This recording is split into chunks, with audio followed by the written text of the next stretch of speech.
Assalamualaikum warahmatullahi wabarakatuh dan selamat datang kembali di channel Tafakkur Fiddin. Pada video ini saya akan membahas tentang nabi-nabi Allah yang berjumlah 25 nabi. Di sini juga akan mengisahkan tentang mukjizat para nabi 25 dari Nabi Adam alaihi salam sampai Nabi Muhammad sallallahu alaihi wasallam. Dan untuk itu, luangkan waktu Anda untuk menonton video ini sampai selesai. Sahabat Tafakkur Fiddin yang Allah muliakan, bagi kita umat Islam, Nabi dan Rasul itu merupakan sosok yang dijadikan suri teladan. Semua tingkah laku Nabi maupun Rasul itu pantas dijadikan contoh setiap manusia dalam menjalani kehidupan sehari-hari. Perlu diingat yang bahwa kata Nabi secara etimologi itu berasal dari kata naba yang berarti dari tempat yang tinggi. Adapun pengertian Nabi secara umum ialah hamba Allah yang mendapat kepercayaan berupa wahyu dari Allah untuk dirinya sendiri. Kita tahu bahwa jumlah seluruh nabi yang sesungguhnya memang tak terhitung. Namun dalam Islam kita wajib mengimani 25 nabi dan rasul. Mulai dari Nabi Adam sampai Nabi Muhammad SAW. Kisahnya bisa menjadi suri teladan bagi manusia. Masing-masing nabi itu memiliki riwayat serta ceritanya masing-masing dalam menegakkan ajaran tauhid. Tentunya ada banyak pelajaran yang bisa dipetik dari keteladanan para nabi. Dengan mempelajarinya dan meniru kebaikannya, tentu akan membuat kita menjadi manusia yang lebih baik. Dan baik, langsung saja kita bahas kisah para nabi dan rasul. Yang pertama yaitu Nabi Adam alaihi salam.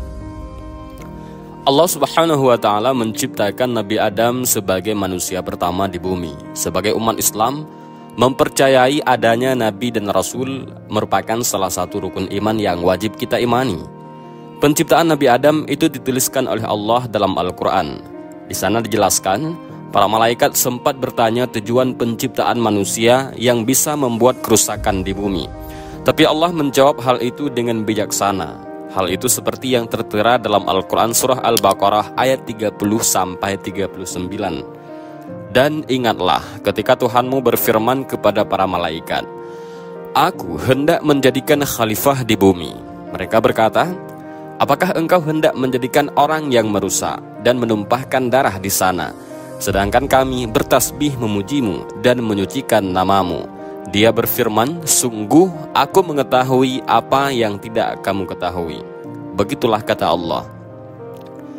Sahabat Tafakkur Fiddin yang Allah muliakan, Nabi Adam alaihissalam itu diciptakan oleh Allah dari tanah dengan hanya mengucapkan perintah kun fayakun, sebagaimana firman Allah dalam Al-Quran surat Ali Imran ayat 59, yaitu sesungguhnya perumpamaan ataupun penciptaan Isa bagi Allah itu seperti penciptaan Adam. Dia menciptakannya dari tanah, kemudian dia berkata kepadanya, jadilah, maka jadilah sesuatu itu. Nah, dalam hadis riwayat Bukhari, Nabi Muhammad bersabda bahwa Nabi Adam memiliki tinggi hingga 60 hasta dengan rambut yang lebat. Sesungguhnya Allah telah menciptakan Adam dalam bentuk seorang laki-laki yang tubuhnya sangat tinggi dan rambutnya sangat lebat. Tubuhnya seperti pohon buah kurma yang menjulang sangat tinggi. Kemudian Allah subhanahu wa ta'ala ajarkan semua hal kepada Nabi Adam agar ia memahaminya. Hal ini juga dijelaskan dalam Al-Quran surah Al-Baqarah ayat 31, yaitu dan diajarkan kepada Adam nama-nama benda semuanya. Kemudian dia perlihatkan kepada para malaikat seraya berfirman, sebutkan kepadaku nama semua benda ini jika kamu yang benar. Maka Nabi Adam menyebutkan semua benda sesuai yang Allah ajarkan. Kemudian setelahnya Allah ciptakan Siti Hawa dari tulang rusuk Nabi Adam sebagai pasangannya. Hal ini tertulis dalam Al-Quran surat An-Nisa ayat 1 yang artinya, wahai manusia, bertakwalah kepada Tuhanmu yang telah menciptakan kamu dari diri yang satu, yaitu Adam. Dan Allah menciptakan pasangannya Hawa dari dirinya. Dan dari keduanya Allah memperkembangbiakkan laki-laki dan perempuan yang banyak. Bertakwalah kepada Allah yang dengan namanya kamu saling meminta. Dan peliharalah hubungan kekeluargaan. Sesungguhnya Allah selalu menjaga dan mengawasimu. Kemudian Allah persilahkan Nabi Adam dan Siti Hawa untuk tinggal di surga dan menikmati semua nikmatnya. Hanya saja Allah melarang Nabi Adam dan Hawa untuk mendekati salah satu pohon yang ada di dalam surga. Dan Allah berfirman, "Wahai Adam, tinggallah engkau bersama istrimu dalam surga, dan makanlah apa saja yang kamu berdua sukai. Tetapi janganlah kamu berdua dekati pohon yang satu ini. Apabila didekati, kamu berdua termasuk orang-orang yang zalim." Namun sayangnya iblis menggoda Nabi Adam dan Siti Hawa untuk memakan buah yang dilarang oleh Allah. Iblis mengatakan bahwa buah tersebut dapat mengubah mereka menjadi malaikat dan bisa hidup kekal di surga. Hal ini tertulis dalam Al-Quran surah Al-A'raf ayat 20, yang artinya, kemudian setan membisikkan pikiran jahat kepada mereka agar menampakkan aurat mereka yang selama ini tertutup. Dan setan berkata, "Tuhanmu hanya melarang kamu berdua mendekati pohon ini, agar kamu berdua tidak menjadi malaikat atau tidak menjadi orang yang kekal di dalam surga." Karena hasutan iblis tersebut, Nabi Adam dan Siti Hawa pun memakan buah yang dilarang itu. Akibatnya Nabi Adam dan Siti Hawa diusir dari surga.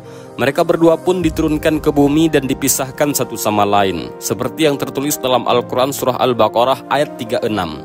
Lalu setan memperdayakan keduanya dari surga sehingga keduanya dikeluarkan dari segala kenikmatan ketika keduanya di sana, yaitu di surga. Dan kami berfirman, "Turunlah kamu, sebahagian kamu menjadi musuh bagi yang lain, dan bagi kamu ada tempat tinggal dan kesenangan di bumi sampai waktu yang ditentukan." Maka sebelum itu Nabi Adam dan Siti Hawa memohon ampun kepada Allah seraya bertaubat atas dosa yang dilakukannya. Hal ini tertulis dalam Al-Quran surah Al-A'raf ayat 23. Keduanya berkata, "Ya Tuhan kami telah menzalimi diri kami sendiri. Jika Engkau tidak mengampuni kami dan memberi rahmat kepada kami, niscaya kami termasuk orang-orang yang rugi." Nah, sebelum membisikkan godaan kepada Nabi Adam dan Siti Hawa, iblis diketahui tidak menyukai mereka. Bahkan ia bersikap sombong dan enggan mematuhi perintah Allah untuk bersujud di depan Nabi Adam. Dalam Al-Quran surah Al-Hijr ayat 30-31, Allah berfirman agar malaikat dan iblis itu sujud di hadapan Nabi Adam. Namun ia mengingkari ucapan Allah, dan saat itu bersujudlah para malaikat itu semuanya bersama-sama kecuali iblis. Ia enggan ikut bersama-sama para malaikat yang sujud itu. Iblis beralasan bahwa ia lebih mulia dibandingkan Nabi Adam, sebab Nabi Adam hanya diciptakan dari sebuah tanah, sedangkan ia diciptakan Allah dari api. Allah pun mengusir iblis dari surganya sesuai firman-Nya di dalam Al-Quran surah Al-A'raf ayat 18, yang artinya, Allah berfirman, "Keluarlah kamu dari sana," yaitu surga, "dalam keadaan terhina dan terusir. Sesungguhnya barang siapa di antara mereka ada yang mengikutimu, pasti akan aku isi neraka jahanam dengan kamu semua." Begitulah kata Allah. Allah menciptakan Nabi Adam dengan tujuan hendak menjadikan ia sebagai khalifah pertama di bumi. Hal itulah mukjizat yang diterima Nabi Adam dari Allah seperti disebutkan dalam Al-Quran surah Al-Baqarah ayat 30. Kemudian Allah juga akan menjadikan keturunan-keturunan Nabi Adam sebagai khalifah sesuai dalam Al-Quran surah An-Naml ayat 62. Allah berfirman yang artinya, "Bukankah Dia Allah yang memperkenankan doa orang yang dalam kesulitan apabila dia berdoa kepadanya, dan menghilangkan kesusahan dan menjadikan kamu manusia sebagai khalifah pemimpin di bumi? Apakah di samping Allah ada Tuhan yang lain? Sedikit sekali nikmat Allah yang kamu ingat." Kemudian usai diusir dari surga, Nabi Adam terpisah dengan Siti Hawa. Berdasarkan riwayat Ibnu Abi Hatim dari As-Saddi, ia berkata, Nabi Adam turun di India, bersamanya turun pula Hajar Aswad. Beliau membawa segenggam daun surga di tangannya. Selanjutnya Adam menyebarkan daun itu di India sehingga tumbuhlah pohon yang bagus di sana. Sedangkan Hawa di Marwa. Mereka pun dipertemukan oleh Allah di Jabal Rahmah dan bersatu kembali. Sahabat Tafakkur Fiddin yang Allah muliakan, sekarang kita masuk ke Nabi dan Rasul yang kedua, yaitu Nabi Idris alaihi salam. Nabi Idris alaihi salam adalah Nabi utusan Allah yang dikenal sangat dimuliakan karena memiliki ilmu. Beliau dianugerahi banyak kepandaian oleh Allah. Nabi Idris alaihi salam pandai karena sangat gemar dan rajin dalam belajar sejak kecil.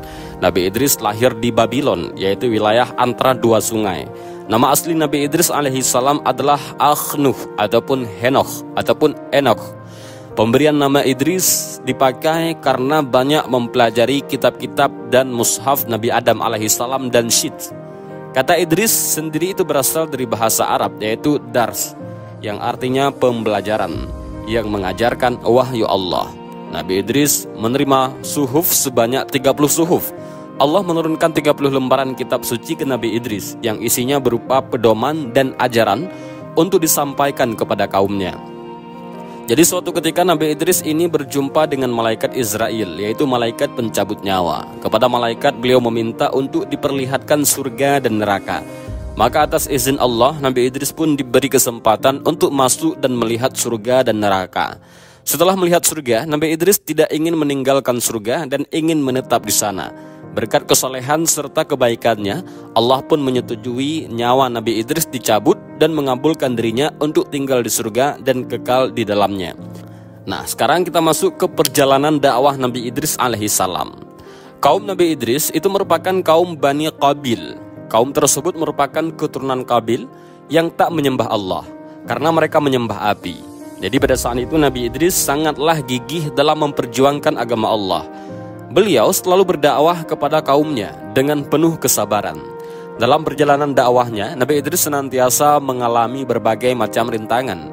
Beliau sering mendapatkan celaan dan ejekan. Namun kesabarannya itu senantiasa membuatnya selalu dalam rahmat Allah. Diketahui bahwa dalam seminggu, Nabi Idris berdakwah 3 hari dan 4 harinya lagi beliau beribadah kepada Allah. Beliau diutus oleh Allah untuk berdakwah ke wilayah Irak kuno. Namun di beberapa riwayat disebutkan bahwa Nabi Idris diutus berdakwah ke Mesir. Nabi Idris alaihissalam juga pernah mengajak umatnya untuk berhijrah ke Mesir, ke kota Memphis. Pada awalnya umat Nabi Idris menolak ajakan tersebut. Mereka mengeluh karena Mesir merupakan negeri yang tandus. Namun setelah diyakini oleh Nabi Idris alaihissalam, pada akhirnya umatnya pun mau berhijrah. Nah, Allah memberikan mukjizat kepada Nabi Idris alaihissalam dengan kemampuan dan kepandaian di berbagai bidang ilmu. Di antaranya yaitu Nabi Idris alaihissalam adalah manusia pertama yang pandai dalam membaca dan menulis dengan kalam atau pena. Beliau juga bisa menguasai berbagai bahasa. Mukjizat Nabi Idris yang kedua yaitu Nabi Idris alaihissalam itu menguasai berbagai ilmu, seperti ilmu perbintangan, matematika, ilmu arsitektur, hingga ilmu alam. Dan selain membaca dan menulis, Nabi Idris juga dikenal sebagai orang pertama yang menjahit pakaian. Beliau mampu untuk membuat kain, merancang, menggunting, hingga menjahit, hingga menjadi sebuah pakaian, yang pada saat itu manusia menggunakan kulit hewan sebagai penutup auratnya. Juga ada banyak sikap dan hal teladan yang bisa kita ambil dari kisah hidup Nabi Idris. Antara lain yaitu, beliau itu punya semangat belajar di berbagai ilmu pengetahuan.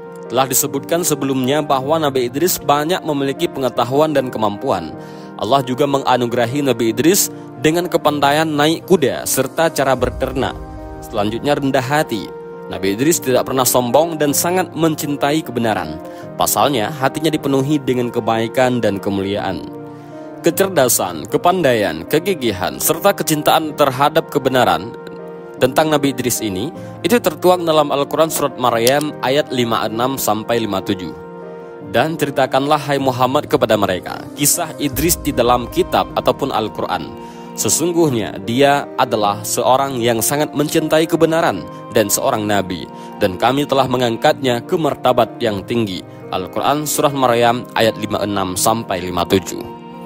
Walaupun dirinya seorang nabi dan rasul di sisi Allah Subhanahu wa taala, Nabi Idris ini senantiasa rajin beribadah, berdoa, selalu sabar, serta selalu menghormati sesama.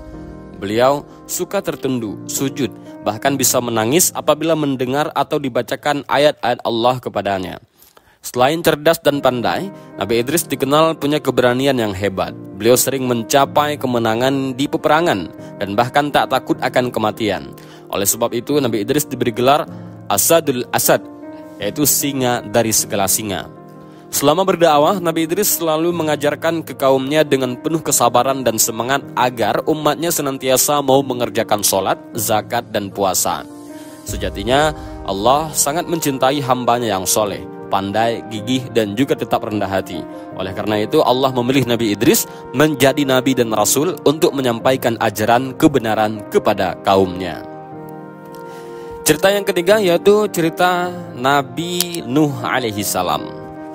Nabi Nuh alaihissalam adalah nabi yang sangat sabar, sebab walaupun berdakwah selama ratusan tahun, namun hanya sedikit orang yang mau beriman kepada Allah Subhanahu wa taala. Nabi Nuh alaihissalam bernama lengkap Nuh bin Lamik bin Mutawasyalah bin Kanuh, atau Idris alaihissalam bin Yarid bin Misyail bin Qanin bin Anush bin Syid bin Adam alaihissalam.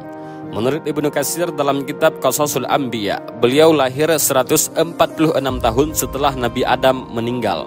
Allah mengutus Nabi Nuh kepada Bani Rasib untuk menghapuskan kesesatan dan kegelapan yang ada di sana.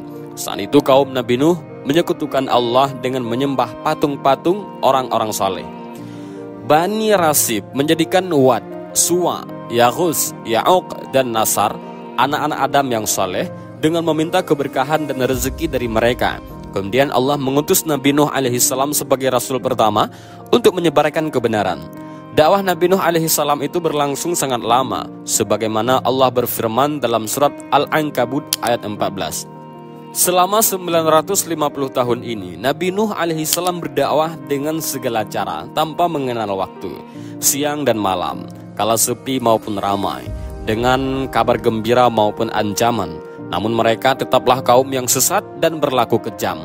Setiap kali satu generasi berlalu, mereka berpesan kepada generasi berikutnya agar tidak beriman kepada Nuh, harus memerangi dan menentangnya.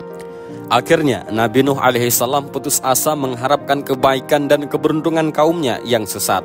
Sudah tidak ada cara lagi yang bisa mengembalikan mereka kepada Allah Subhanahu wa taala. Nabi Nuh selalu berdoa kepada Allah sebagaimana di dalam surat Asy-Syu'ara ayat 117 sampai 118. Dia Nuh berkata, "Wahai Tuhanku, sesungguhnya kaumku telah mendustakanku. Maka berilah keputusan antara aku dan mereka, serta selamatkanlah aku dan orang-orang mukmin bersamaku." Kemudian Allah memerintahkan Nabi Nuh untuk membuat sebuah bahtera yang akan digunakan untuk menyelamatkan beliau beserta orang-orang mukmin dari azab banjir yang sangat dahsyat. Selama pembuatannya tentu tidak lepas dari ejekan dan cemoohan dari kaum tersebut.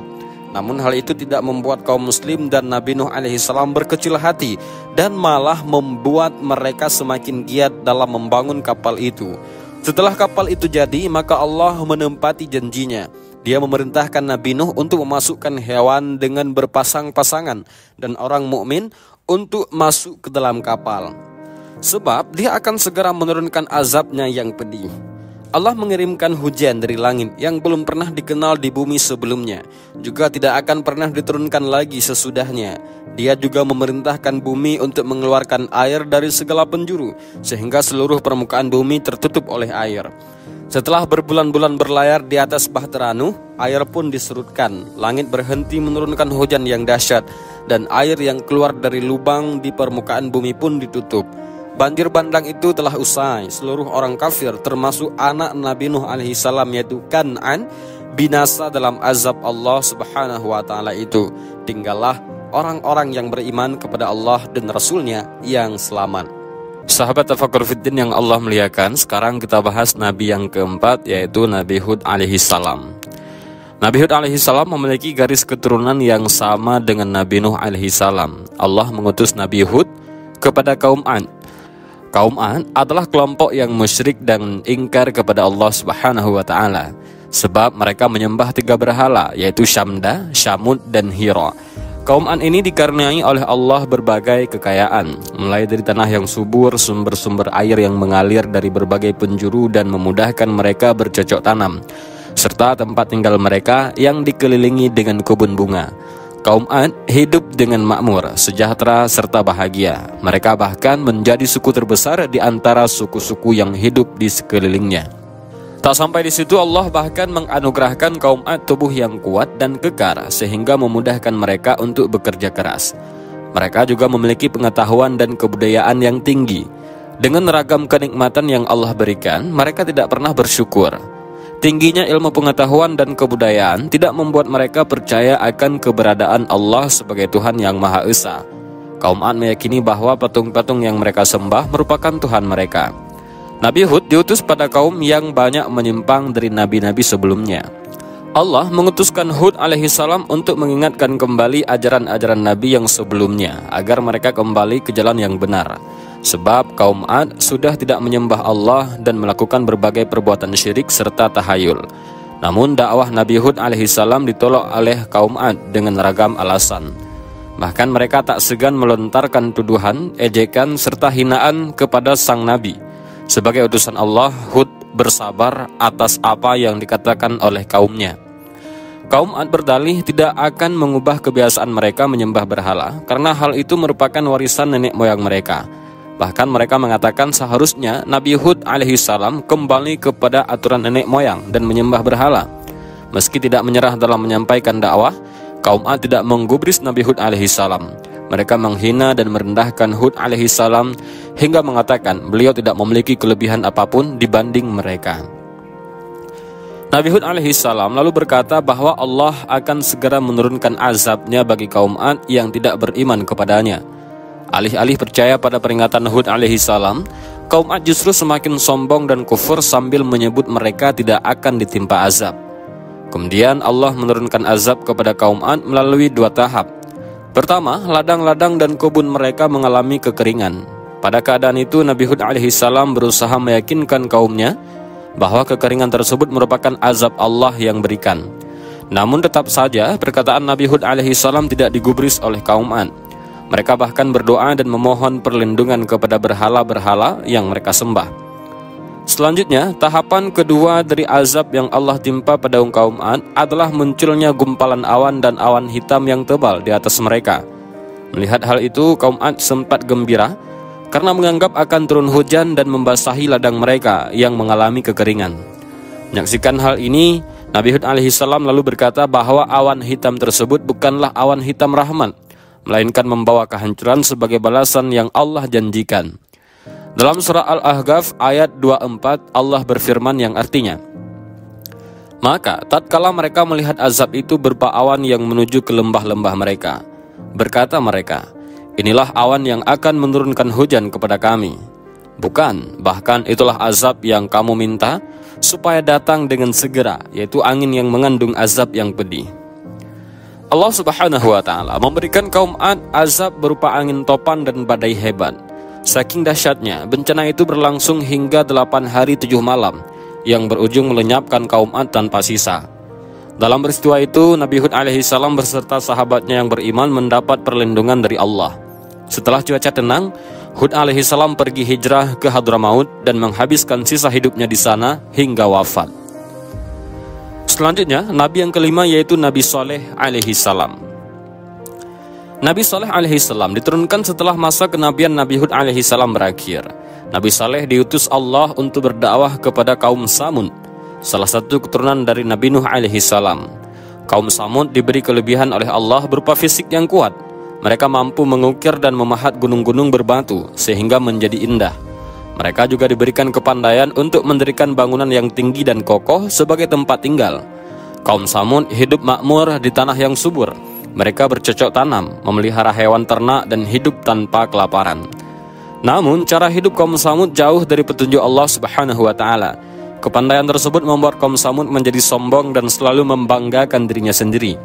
Kaum Samud menganggap mereka adalah kaum yang paling hebat dibandingkan kaum-kaum lainnya. Mereka menyembah patung dan berhala yang mereka buat sendiri, senang mabuk-mabukan, berzina, membunuh, merampok, dan segala bentuk perbuatan yang jahat setiap hari. Hal itu karena mereka melupakan hukum Allah dan menyembah selain kepadanya. Allah lantas mengutus Nabi Saleh untuk mengajak kaum Samud ke jalan yang benar, seperti firman Allah dalam surat Hud ayat 61. Kepada kaum Samud kami utus saudara mereka, Saleh. Dia berkata, wahai kaumku, sembahlah Allah. Sekali-kali tidak ada Tuhan bagimu selain Dia. Dia telah menciptakanmu dari bumi ataupun tanah dan menjadikanmu pemakmurnya. Oleh karena itu, mohonlah ampun kepadanya, kemudian bertobatlah kepadanya. Sesungguhnya Tuhanku sangat dekat lagi maha memperkenankan doa hambanya. Namun kaum Samud tidak menghiraukan kehadiran Nabi Saleh. Kaum Samud pun berkata kasar sebagaimana yang termaktub dalam surat Hud ayat 62. Mereka kaum Samud berkata, wahai Saleh, sebelum ini engkau benar-benar merupakan orang yang diharapkan di tengah-tengah kami. Apakah engkau melarang kami menyembah apa yang disembah oleh nenek moyang kami? Sesungguhnya kami benar-benar dalam keraguan yang menggelisahkan terhadap apa agama yang engkau serukan kepada kami. Meskipun kaum Tsamud menolak kehadirannya, namun Nabi Saleh tidak putus asa dan mundur dari dakwahnya. Nabi Saleh tetap berusaha untuk menyebarkan agama Allah dan memperbaiki akhlak kaum Tsamud. Berkat kesabaran dan keteguhan beliau, perlahan beberapa kaum Tsamud pun bersedia beriman kepada Allah. Di antara beberapa kaum Tsamud yang telah mengikuti Nabi Saleh alaihi salam, masih ada di antara mereka yang terang-terangan menentang ajaran Nabi Saleh alaihi salam. Mereka tidak percaya dengan apa yang dikatakan Nabi Saleh dan menganggapnya sebagai omong kosong. Sahabat Tafakkur Fiddin yang Allah muliakan, sekarang kita bahas Nabi yang ke-6, yaitu Nabi Ibrahim alaihi salam. Dalam salah satu kitab yang ditulis oleh Ibnu Katsir disebutkan, nama asli Ibrahim ialah Ibrahim bin Tarikh. Ibunya bernama Buna binti Karbita bin Karsi. Ibrahim alaihissalam juga disebut sebagai Rasul Ulul Azmi, yang merupakan gelar bagi Rasul dengan kedudukan yang tinggi. Selain itu, beliau juga memiliki julukan Abul Anbiya, yang artinya ayahanda dari para nabi.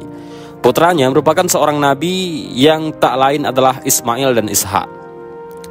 Beliau memiliki sejumlah mukjizat, salah satunya tidak hangus meski dibakar. Kisahnya bermula ketika ia menghancurkan berhala-berhala di dalam gedung. Kala itu, Raja Namrud beserta pengikutnya sedang pergi keluar untuk melaksanakan upacara keagamaan. Oleh karena itu, gedung tempat berhala itu menjadi sepi. Mengetahui hal itu, Nabi Ibrahim alaihissalam langsung masuk ke dalam gedung dan menghancurkan satu persatu berhala. Kendati demikian, beliau menyisakan satu berhala paling besar. Nabi Ibrahim kemudian meletakkan kapak yang beliau gunakan di leher berhala besar dalam keadaan menggantung. Setelahnya, beliau pulang ke rumah. Saat Raja Namrud dan para pengikutnya kembali, alangkah terkejutnya mereka melihat berhala-berhala yang mereka sembah sudah hancur. Mengetahui Nabi Ibrahim alaihissalam yang menghancurkan, Raja Namrud segera menangkap sang Nabi. Ketika dibawa ke pengadilan raja dan disaksikan masyarakat umum, Raja Namrud bertanya, "Hai Ibrahim, apakah kamu yang menghancurkan berhala-berhala itu?" "Bukan," jawab Ibrahim alaihissalam. Merasa geram, Raja Namrud mendesak Ibrahim untuk menjawab. "Jangan mungkiri, hai Ibrahim, akui saja perbuatanmu." "Tidak," kata Nabi Ibrahim alaihissalam. Jawaban Ibrahim alaihissalam memicu kemarahan Raja Namrud. Akhirnya Nabi Ibrahim menambahkan ucapannya, "Baiklah, kita sama-sama berakal. Persoalan saat ini adalah mencari pelaku penghancuran berhala itu. Siapa yang telah memperlakukan berhala-berhala seperti itu? Sebetulnya, buktinya sudah ada. Sekarang di hadapan kita ada satu patung besar dan di lehernya tergantung kapak besar. Mungkin dialah pelakunya." Ucapan Nabi Ibrahim membuat Raja Namrud geram. "Kau banyak akal, kau pikir aku dan rakyatku sebodoh itu? Mana mungkin patung bisa aku ajak bicara dan aku tanyakan siapa pelakunya? Kau terlalu bodoh, hai Ibrahim." Maka Nabi Ibrahim pun menjawab, "Hai Raja Namrud, rupanya yang bodoh bukan aku, tetapi engkau dan seluruh rakyatmu. Buktinya, patung yang tidak berdaya apa-apa, tidak bisa bicara, tidak bisa dimintai pertolongan, dan tidak bisa mendatangkan kebaikan dan kejelekan itu, engkau sembah dan engkau puja." Ia lalu melanjutkan, "Kalau engkau dan rakyatmu sudah tahu bahwa patung dan berhala yang kalian sembah itu tidak bisa mendengar, tidak bisa melihat, dan tidak bisa dimintai pertolongan, mengapa kalian sembah dan kalian puja? Di hadapannya, kalian berdoa, kalian meminta kebaikan dan keselamatan. Sudah jelas, patung-patung yang kalian sembah itu tidak bisa menyelamatkan dirinya sendiri dari bahaya kehancuran." Mendengar jawaban Nabi Ibrahim alaihissalam, Raja Namrud dan para pengikutnya merasa terpojok. Ucapan beliau memang masuk akal, sehingga mereka tidak bisa berkata-kata. Namun akhirnya, secara serentak mereka menangkap Nabi Ibrahim dan hendak membakarnya. Seketika itu juga, Raja Namrud menyuruh rakyatnya mencari kayu bakar. Atas izin Allah, ketika api dinyalakan, justru Nabi Ibrahim tidak merasa panas. Sebaliknya, api tersebut malah menyejukkan Ibrahim. Hal ini termasuk ke dalam salah satu mukjizat yang Allah berikan kepada beliau, sebagaimana Allah berfirman dalam surah Al-Anbiya ayat 68-70. Mereka berkata, "Bakarlah dia dan bantulah Tuhan-Tuhan kamu, jika kamu benar-benar hendak bertindak." Kami berfirman, "Hai api, menjadi dinginlah dan menjadi keselamatanlah bagi Ibrahim." Mereka hendak berbuat makar terhadap Ibrahim, maka kami menjadikan mereka itu orang-orang yang paling merugi. Menyaksikan peristiwa itu, Raja Namrud dan seluruh orang di sana tercengang. Akhirnya ia memerintahkan agar pembakaran dihentikan dan Ibrahim dibebaskan. Menurut hadis yang diriwayatkan oleh Al-Hafidh Abu Ya'la, Dari Abu Hurairah, Rasulullah Shallallahu Alaihi Wasallam menceritakan bahwa ketika Nabi Ibrahim alaihissalam akan dilemparkan ke tengah api yang berkobar itu, beliau berdoa sebagai berikut: Ya Allah, Engkau esa di langit dan aku sendirian di bumi. Tiada seorang pun yang taat kepadamu selain aku. Bagiku cukuplah Allah sebaik-baik tempat berserah diri. Kemudian kita lanjut kisah yang ketujuh, yaitu Nabi Lut alaihissalam. Nabi Lut alaihissalam adalah nabi yang diutus untuk berdakwah kepada kaum yang tinggal di negeri Sadun, Syam, Palestina. Ia juga merupakan anak keponakan dari Nabi Ibrahim alaihissalam dan menjadi orang pertama yang beriman kepada Nabi Ibrahim. Nabi Lut diutus oleh Allah untuk memperbaiki iman dan akhlak kaum Sadum, atau biasa dikenal sebagai kaum Sodom. Kaum Sodom adalah kaum dengan iman dan akhlak yang rusak, sebab maksiat dan kemungkaran telah merajalela dalam kehidupan sehari-hari mereka. Kaum Sodom digambarkan memiliki sikap yang sangat kasar dan tidak memiliki sopan santun. Mereka terkenal sangat keji, gemar merampok, menindas yang lebih lemah, dan melakukan kemungkaran di mana saja. Kaum Sodom bahkan melakukan perbuatan yang sangat kotor dan belum pernah dilakukan oleh penduduk di bumi sebelumnya, yaitu saling menyukai sesama jenis. Allah sangat membenci perbuatan ini dan melarang hambanya untuk menyukai sesama jenis. Allah telah menyebutkan dalam firman-Nya dalam Al-Quran surah Al-Anbiya ayat 74-75 bahwa semua penduduk di negeri Sodom melakukan perbuatan keji kecuali orang-orang yang tinggal di rumah Nabi Lut alaihissalam. Kepada Lut kami telah berikan hikmah dan ilmu, dan telah kami selamatkan dia dari azab yang telah menimpa penduduk kota yang mengerjakan perbuatan keji. Sesungguhnya mereka adalah kaum yang jahat lagi fasik. Kami memasukkannya Nabi Lut ke dalam rahmat kami. Sesungguhnya dia termasuk golongan orang-orang yang soleh. Banyak pendatang di kota Sadum yang seringkali menjadi korban perbuatan buruk mereka. Mereka yang berani melawan tak segan-segan akan dibunuh. Jika orang yang menjadi pendatang merupakan pria tampan, maka ia akan menjadi rebutan penduduk pria. Begitupun sebaliknya pada kaum perempuan. Nabi Lut alaihissalam dengan sabar membimbing mereka agar menyadari perbuatannya. Tetapi tak seorang pun ada yang mau mendengar. Bahkan kaum Sodom mengancam dan melakukan kejahatan kepada Nabi Lut alaihissalam hingga berniat untuk mengusir Nabi Lut dari kota tersebut. Hal ini sebagaimana yang dikisahkan dalam Al-Quran surah Asy-Syu'ara ayat 160-167. Nabi Lut alaihissalam kemudian berdoa kepada Allah agar kaumnya itu mendapat azab atas perbuatan buruk mereka. Akhirnya Allah mengirimkan malaikat sebagai tamu yang menyamar dalam bentuk para pemuda tampan. Hal ini membuat kaum Sodom berbondong-bondong mendatangi rumah Nabi Lut dan meminta untuk menyerahkan para pemuda tampan tersebut kepada mereka. Kemudian para malaikat itu pun mengungkapkan siapa mereka sebenarnya dan mengabarkan bahwa Allah akan segera menurunkan azab di waktu subuh. Nabi Lut alaihissalam dan para pengikutnya diminta untuk meninggalkan kota Sadum di malam hari. Selama keluar dari kota Sadum, mereka tidak boleh menoleh ke belakang supaya tidak melihat siksaan yang akan terjadi. Nah, kisah kedatangan para malaikat ini digambarkan dalam Al-Quran surah Hud ayat 77-81. Dan dikala subuh tiba, Allah menurunkan azab yang sangat dahsyat berupa longsor dan hujan batu di negeri Sadum. Bebatuan besar menimpa para kaum Sadum secara berturut-turut hingga mereka binasa. Kisah diturunkannya azab kepada kaum Sodom itu disebutkan dalam firman Allah dalam surah Al-Qamar ayat 33-39. Dan sekarang kita masuk ke nabi yang ke-8, yaitu Nabi Ismail alaihissalam. Nabi Ismail adalah putra dari Nabi Ibrahim alaihissalam. Beliau lahir di Palestina pada tahun 1794 sebelum Masehi di wilayah Bi'aru, Sa'ab, ketika Ibrahim alaihissalam berusia 86 tahun. Nabi Ismail alaihissalam adalah putra pertamanya dengan Siti Hajar.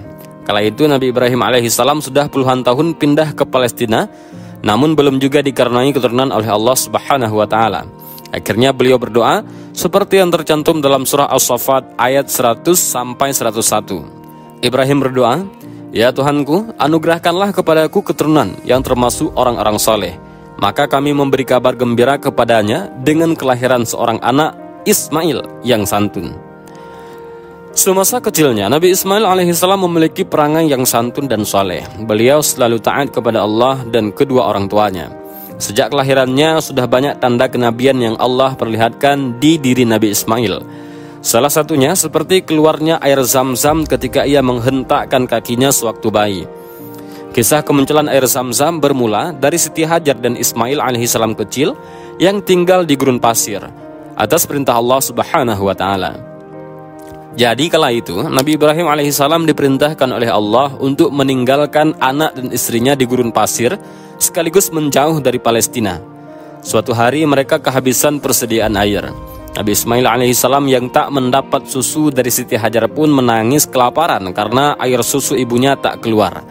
Siti Hajar pun berjalan ke sana kemari untuk mencari air yang bisa ia dan putranya minum. Setelah beberapa waktu mencari, Siti Hajar tidak juga menemukan air. Namun Hajar tidak patah semangat. Siti Hajar mencoba berteriak meminta bantuan, barangkali ada orang yang lewat di sekitar sana. Akan tetapi kondisi di sana saat itu sangatlah sepi. Kemudian ia berlari kecil dari Bukit Safa ke Bukit Marwah sebanyak 7 kali, sembari berdoa kepada Allah. Setelah berlari-lari kecil bolak-balik Bukit Safa dan Bukit Marwah, Siti Hajar hampir putus asa karena tidak juga menemukan air. Setelah lama mencari, ia teringat Nabi Ismail alaihissalam yang telah lama ia tinggalkan. Kemudian ia bergegas ke sana. Sesampainya di sana, Siti Hajar dibuat terkejut karena di tempat Nabi Ismail kecil berbaring, ada sebuah mata air jernih yang keluar dari ujung kaki Nabi Ismail alaihissalam. Air tersebut terus mengalir dan mengenang. Kemudian Siti Hajar menamainya sebagai air Zam-Zam. Siti Hajar meminum air Zam-Zam tersebut dan akhirnya bisa kembali menyusui Nabi Ismail alaihissalam. Air terus mengalir sehingga Siti Hajar dapat memberikan susu kepada Nabi Ibrahim alaihissalam hingga perutnya kenyang. Hingga kini sumur air Zam-Zam terus mengalirkan air dan tidak pernah kering. Seluruh umat manusia dapat merasakan air Zam-Zam jika berkunjung ke Arab ataupun yang diekspor ke beberapa negara. Sekarang kita masuk ke dalam cerita Nabi yang ketujuh, yaitu Nabi Ishaq alaihissalam. Nabi Ishaq adalah putra dari Nabi Ibrahim dan istrinya yang bernama Siti Sarah. Nabi Ishaq memiliki arti tertawa ataupun tersenyum. Nama tersebut diambil dari ibunya yang tersenyum ketika mendapatkan kabar gembira dari malaikat Jibril. Sebelum kelahiran Nabi Ishaq, Nabi Ibrahim alaihissalam dan Siti Sarah mendapat kabar gembira dari Allah Subhanahu wa taala, yaitu Jibril, Mikail dan Israfil yang berkunjung ke rumah Nabi Ibrahim alaihissalam dengan membawa pesan. Pesan tersebut disampaikan bahwa Siti Sarah akan melahirkan anak laki-laki yang bernama Ishaq. Kelak anak tersebut dikatakan akan menjadi seorang nabi. Kelahiran Nabi Ishaq itu ditulis dalam Al-Quran pada surah Hud ayat 69 hingga 74. Dan sesungguhnya utusan-utusan kami, malaikat-malaikat telah datang kepada Ibrahim dengan membawa kabar gembira. Mereka mengucapkan selamat. Ibrahim menjawab, selamatlah. Maka tidak lama kemudian Ibrahim menguyuhkan daging anak sapi yang dipanggang. Nabi Ishaq alaihissalam lahir di kota Hebron di daerah Kan'an pada tahun 1897 sebelum Masehi. Nabi Ishaq alaihissalam memiliki saudara yang bernama Nabi Ismail alaihissalam. Dalam Al-Quran terdapat beberapa ayat yang menyatakan kenabiannya, yaitu pada surah Maryam ayat 49. Maka ketika Ibrahim sudah menjauhkan diri dari mereka dan dari apa yang mereka sembah selain Allah, kami anugerahkan kepadanya Ishak dan Yakub, dan masing-masingnya kami angkat menjadi nabi. Kemudian pengangkatan Nabi Ishak menjadi nabi juga diterangkan dalam surah As-Saffat ayat 113. Kami limpahkan keberkatan atasnya dan atas Ishak, dan di antara anak cucunya ada yang berbuat baik dan ada pula yang zalim terhadap dirinya sendiri dengan nyata. Nabi Ishak alaihissalam merupakan nabi sekaligus pemimpin yang soleh bagi kaumnya, yaitu kaum Kan'an. Nabi Ishak berdakwah dengan caranya yang lemah lembut, serta beliau pandai memikat hati orang, ramah dan tamah, sehingga ajaran agama Islam yang disampaikan dapat dirasakan manfaatnya. Nabi Ishaq alaihissalam menikah dengan Rafqah yang melahirkan 2 anak kembar. Anak pertama dari Nabi Ishaq alaihissalam bernama Ish yang memiliki arti awal, sementara anak keduanya diberi nama Yakub. Nabi Ishaq wafat di Hebron, Palestina ketika usianya mencapai 180 tahun. Selanjutnya Nabi yang ke-10 yaitu Nabi Yakub alaihissalam. Nabi Yakub alaihissalam adalah salah satu nabi yang memiliki sejumlah mukjizat. Mukjizat Nabi Yakub alaihissalam yang terkenal adalah memiliki indera penciuman yang tajam. Nabi Yakub alaihissalam adalah anak dari Nabi Ishaq alaihissalam bin Ibrahim alaihissalam dan Rifqah binti Azar. Dirinya diutus oleh Allah untuk berdakwah dan menjadi rasul di negeri Kan'an. Nabi Yakub memiliki 4 orang istri. Istri Nabi Yakub adalah Laila ataupun Leah, Rahil ataupun Rahel, Zulha dan Balha. Pernikahan Nabi Yakub alaihissalam dengan Laila dikaruniai 4 orang keturunan, yakni Rabil, Yahuda, Syamun dan Lawi. Sedangkan dengan Rahil, ia dikaruniai 2 orang anak yang berakhlak mulia yang bernama Yusuf dan Bunyamin. Nabi Yakub alaihissalam memiliki julukan Israel. Maka dari itu, keturunan anak cucu Israel atau Nabi Yakub disebut dengan Bani Israel. Mereka mulai menyebar di seluruh penjuru dunia. Ada dari mereka yang tetap berpegang pada agama Nabi Yakub dan ada juga yang memeluk agama lain. Sebagai seorang nabi, tentunya Nabi Yakub alaihissalam dianugerahi mukjizat oleh Allah. Di antaranya yaitu bisa mencium aroma dari jarak yang sangat jauh. Nabi Yakub alaihissalam bisa mencium aroma dari tempat yang ditempuh dalam 8 hari perjalanan. Dan ini terjadi ketika ia mencium baju Nabi Yusuf alaihissalam dan mendapatkan semerbak wanginya. Mukjizat Nabi Yakub alaihissalam yang kedua adalah tawakal dan mengetahui segalanya dari Allah. Hal ini dicantumkan dalam surah Yusuf ayat 86. Dia, Yakub menjawab, hanya kepada Allah aku mengadukan kesusahan dan kesedihanku. Aku mengetahui dari Allah apa yang tidak kamu ketahui. Selain itu, Allah juga menjelaskan kelebihan ilmu Nabi Yakub alaihissalam dalam surah Yusuf ayat 96. Ketika telah tiba pembawa kabar gembira itu, diusapkannya baju itu ke wajahnya Yakub. Lalu dia dapat melihat kembali. Dia Yakub berkata, bukankah telah aku katakan kepadamu bahwa aku mengetahui dari Allah apa yang tidak kamu ketahui. Mukjizat Nabi Yakub alaihissalam selanjutnya adalah mampu menguasai bahasa Aramia dengan dialek Kan'an ataupun suku Haikos dari Arab Musta'ribah. Ini adalah orang Arab yang sebelum berkembangnya Arab Musta'ribah, keturunan Nabi Ismail alaihissalam berbahasa kakeknya Ibrahim alaihissalam, yaitu bahasa Aramia dengan dialek Kildani. Nabi Yakub alaihissalam wafat ketika usianya sudah menginjak 147 tahun di Mesir. Wafat pada usia tua ini juga kerap disebut sebagai salah satu mukjizat dari Nabi Yakub alaihissalam. Dan sekarang kita lanjut ke kisah Nabi yang ke-11, yaitu Nabi Yusuf alaihissalam. Salah satu surat dalam Al-Quran yang Allah turunkan adalah surat Yusuf. Surat ini menceritakan sejumlah kisah Nabi Yusuf alaihissalam dari berbagai peristiwa hidup yang pernah dialaminya. Yusuf alaihissalam merupakan satu dari 12 anak Nabi Yakub alaihissalam, dan Yusuf adalah satu-satunya putra Nabi Yakub yang memperoleh tugas kenabian dari Allah, bermula dari mimpi yang dialami Nabi Yusuf ketika beliau masih kecil. Di dalam mimpinya, beliau melihat bulan, matahari dan 11 bintang bersujud kepadanya. Para ulama menafsirkan bahwa bulan dan matahari dalam mimpi Nabi Yusuf mengisyaratkan kedua orang tuanya. Adapun 11 bintang merujuk kepada jumlah saudara Yusuf yang sebanyak 11 orang. Ketika Nabi Yusuf terbangun dari tidurnya, beliau menceritakan mimpinya itu kepada ayahnya, Nabi Yakub. Dari sinilah Yakub alaihissalam mengetahui kalau Yusuf kelak akan menjadi orang yang berkedudukan tinggi serta punya derajat mulia di dunia dan di akhirat. Sampai-sampai kedua orang tua dan saudara-saudaranya pun akan tunduk kepada beliau. Mendengar mimpi itu, kemudian Nabi Yakub pun berpesan kepada Yusuf untuk tidak menceritakan mimpi itu kepada 11 saudaranya. Pesan tersebut bermaksud supaya tidak muncul kedengkian di hati saudara-saudara Yusuf, hingga mungkin mengantarkan mereka untuk melakukan kejahatan ataupun tipu daya terhadapnya. Nah, melalui surat Yusuf, Allah juga menceritakan bahwa saudara-saudaranya itu iri terhadap Yusuf alaihissalam dan saudara kandungnya, Bunyamin. Mereka dengki karena ayah mereka lebih perhatian kepada keduanya dibandingkan yang lain. Saudara-saudaranya beranggapan bahwa merekalah yang lebih berhak disayang daripada Yusuf dan Bunyamin. Karena kedengkian itu, mereka berencana untuk membunuh Yusuf atau membuangnya ke tempat yang sangat jauh yang membuatnya tidak mungkin bisa pulang ke rumah. Demikian rencana mereka supaya kasih sayang Nabi Yakub tercurah kepada mereka. Ketika saudara-saudara Yusuf sedang merencanakan tindakan mereka itu, salah satu dari mereka berkata, "Janganlah kalian membunuh Yusuf, tetapi masukkanlah ia ke dasar sumur, supaya ia dipungut oleh beberapa orang musafir." Mendengar pendapat ini, mereka pun setuju. Tak lama mereka pun mendatangi ayah mereka, Nabi Yakub, untuk meminta izin agar bisa mengajak pergi Yusuf alaihissalam. Tak lama mereka pun mendatangi ayah mereka, Nabi Yakub alaihissalam, untuk meminta izin agar bisa mengajak pergi Yusuf alaihissalam. Mereka beralasan akan membawa Yusuf bermain. Nabi Yakub sebenarnya ragu untuk mengizinkan Yusuf alaihissalam diajak oleh anak-anaknya itu. Namun mereka terus meyakini Nabi Yakub bahwa mereka akan mengawasi Yusuf alaihissalam dengan sungguh-sungguh.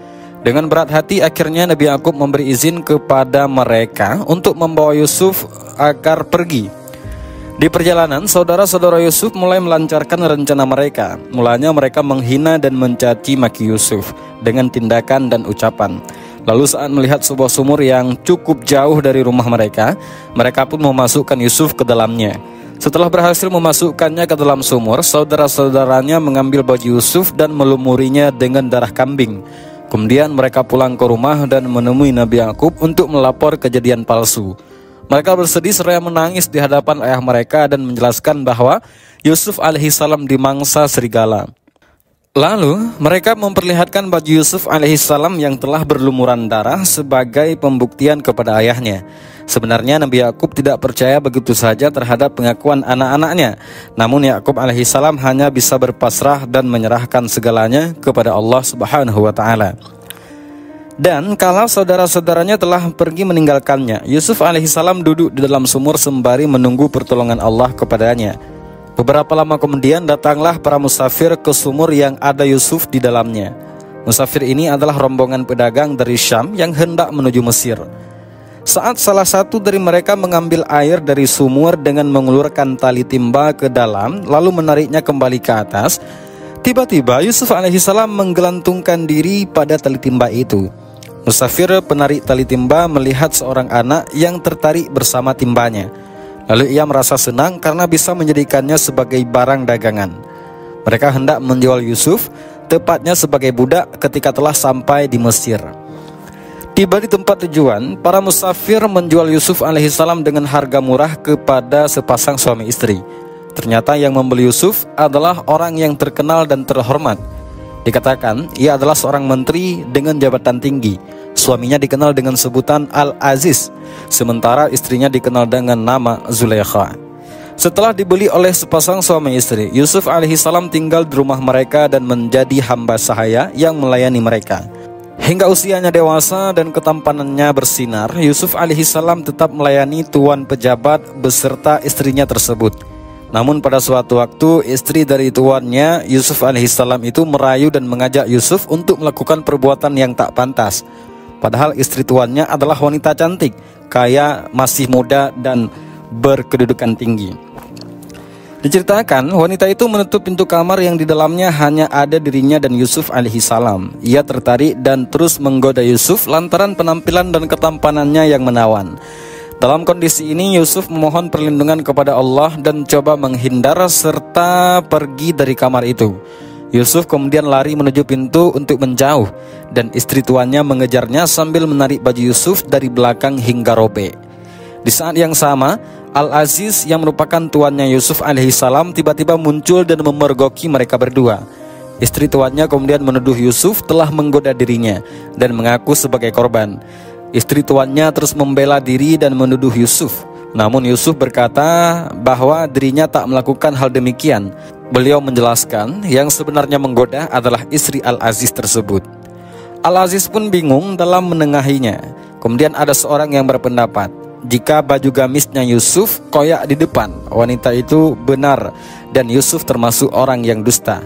Maksudnya Yusuf alaihissalam yang coba merayu wanita itu, lalu wanita itu mendorong Yusuf sehingga baju bahagian depannya robek.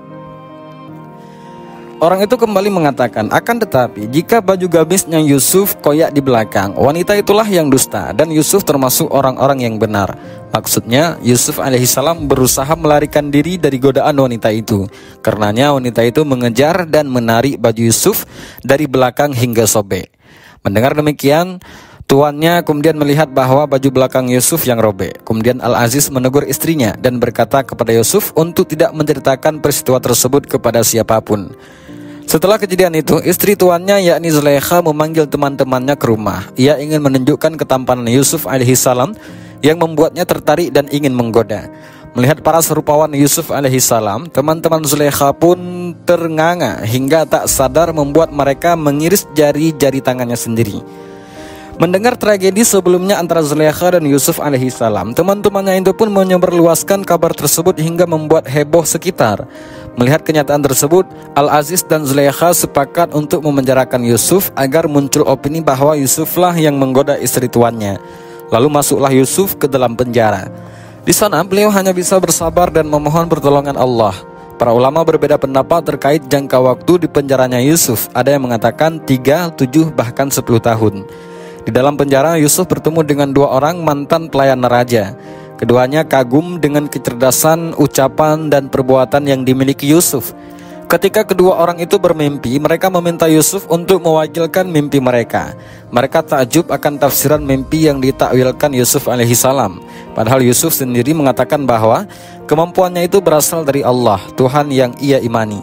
Yusuf pun dikenal sebagai orang yang ahli dalam menafsirkan mimpi. Sudah sekian lama Yusuf beserta temannya berada di dalam penjara. Kemudian salah satu temannya itu diketahui akan terbebas dari hukuman penjara. Lalu Yusuf berkata kepada temannya yang selamat untuk menceritakan tentang dirinya kepada tuannya itu, alias raja. Menceritakan tentang dirinya di sini maksudnya memberitahu raja bahwa Yusuf dipenjara bukan karena kesalahannya. Setelah keluar dari penjara, temannya Yusuf yang kembali menjadi pelayan raja itu lupa akan pesan yang diberi Yusuf untuk menceritakan tentang dirinya. Nah, jadi suatu ketika Raja Mesir kala itu bermimpi dalam tidurnya, dan mimpinya itu membuat ia cemas. Raja itu bermimpi seakan-akan ia berada di tepi sungai. Lalu dari dalam sungai muncul 7 sapi betina dengan tubuh gemuk. Ketujuh sapi betina itu merasa senang berada di padang rumput yang subur. Setelah muncul 7 sapi gemuk, dalam mimpi raja muncul kembali 7 sapi bertubuh lemas dan kurus. Anehnya, ketujuh sapi yang bertubuh kurus itu bersenang-senang dengan 7 sapi betina yang bertubuh gemuk. Kemudian sapi-sapi bertubuh lemah memakan 7 sapi betina yang gemuk. Dalam mimpi tersebut, kemudian Raja Mesir terbangun dari tidurnya dalam keadaan terkejut. Lalu ia tertidur lagi dan mendapatkan mimpi aneh lagi yang berbeda. Mimpi-mimpi yang raja dapati itu membuatnya khawatir dan cemas. Raja pun menceritakan mimpi yang diperolehnya itu kepada para pembesar kerajaan dan kaumnya. Tetapi tak ada satupun dari mereka yang bisa menakwilkan mimpi sang raja. Dalam situasi tersebut, pelayan raja yang pernah dipenjara bersama Yusuf mengingat bahwa Yusuf mahir dan pandai menafsirkan mimpi.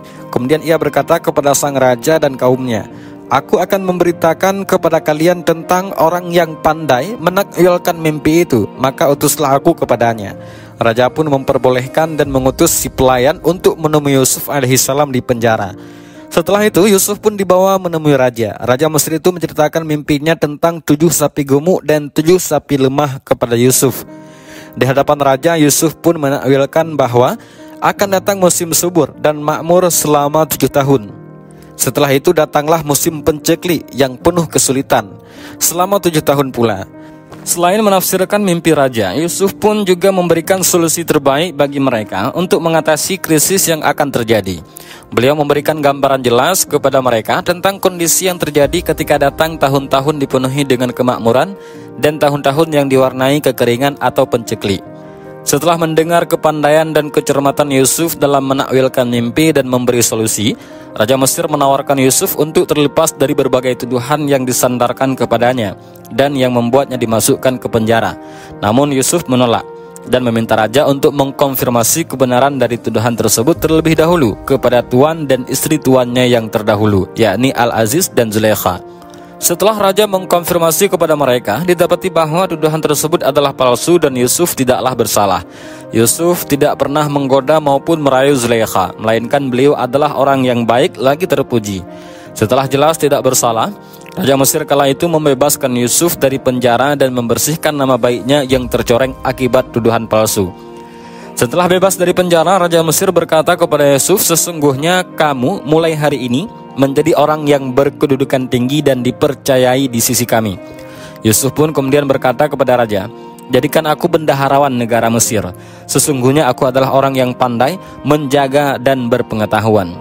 Raja pun memberikan kekuasaan tersebut kepada Yusuf dan percaya bahwa ia akan menjaga amanah yang dibebankan kepadanya. Setelah menjadi orang yang berkedudukan tinggi, Yusuf alaihissalam pun menikah dengan Zulaikha karena tuan terdahulunya itu meninggal dunia, dan Zulaikha telah kembali menjadi wanita yang bermartabat.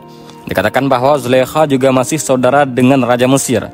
Dengan itu Raja Mesir pun mempercayakan jalannya pemerintahan kerajaan Mesir itu kepada Yusuf alaihissalam.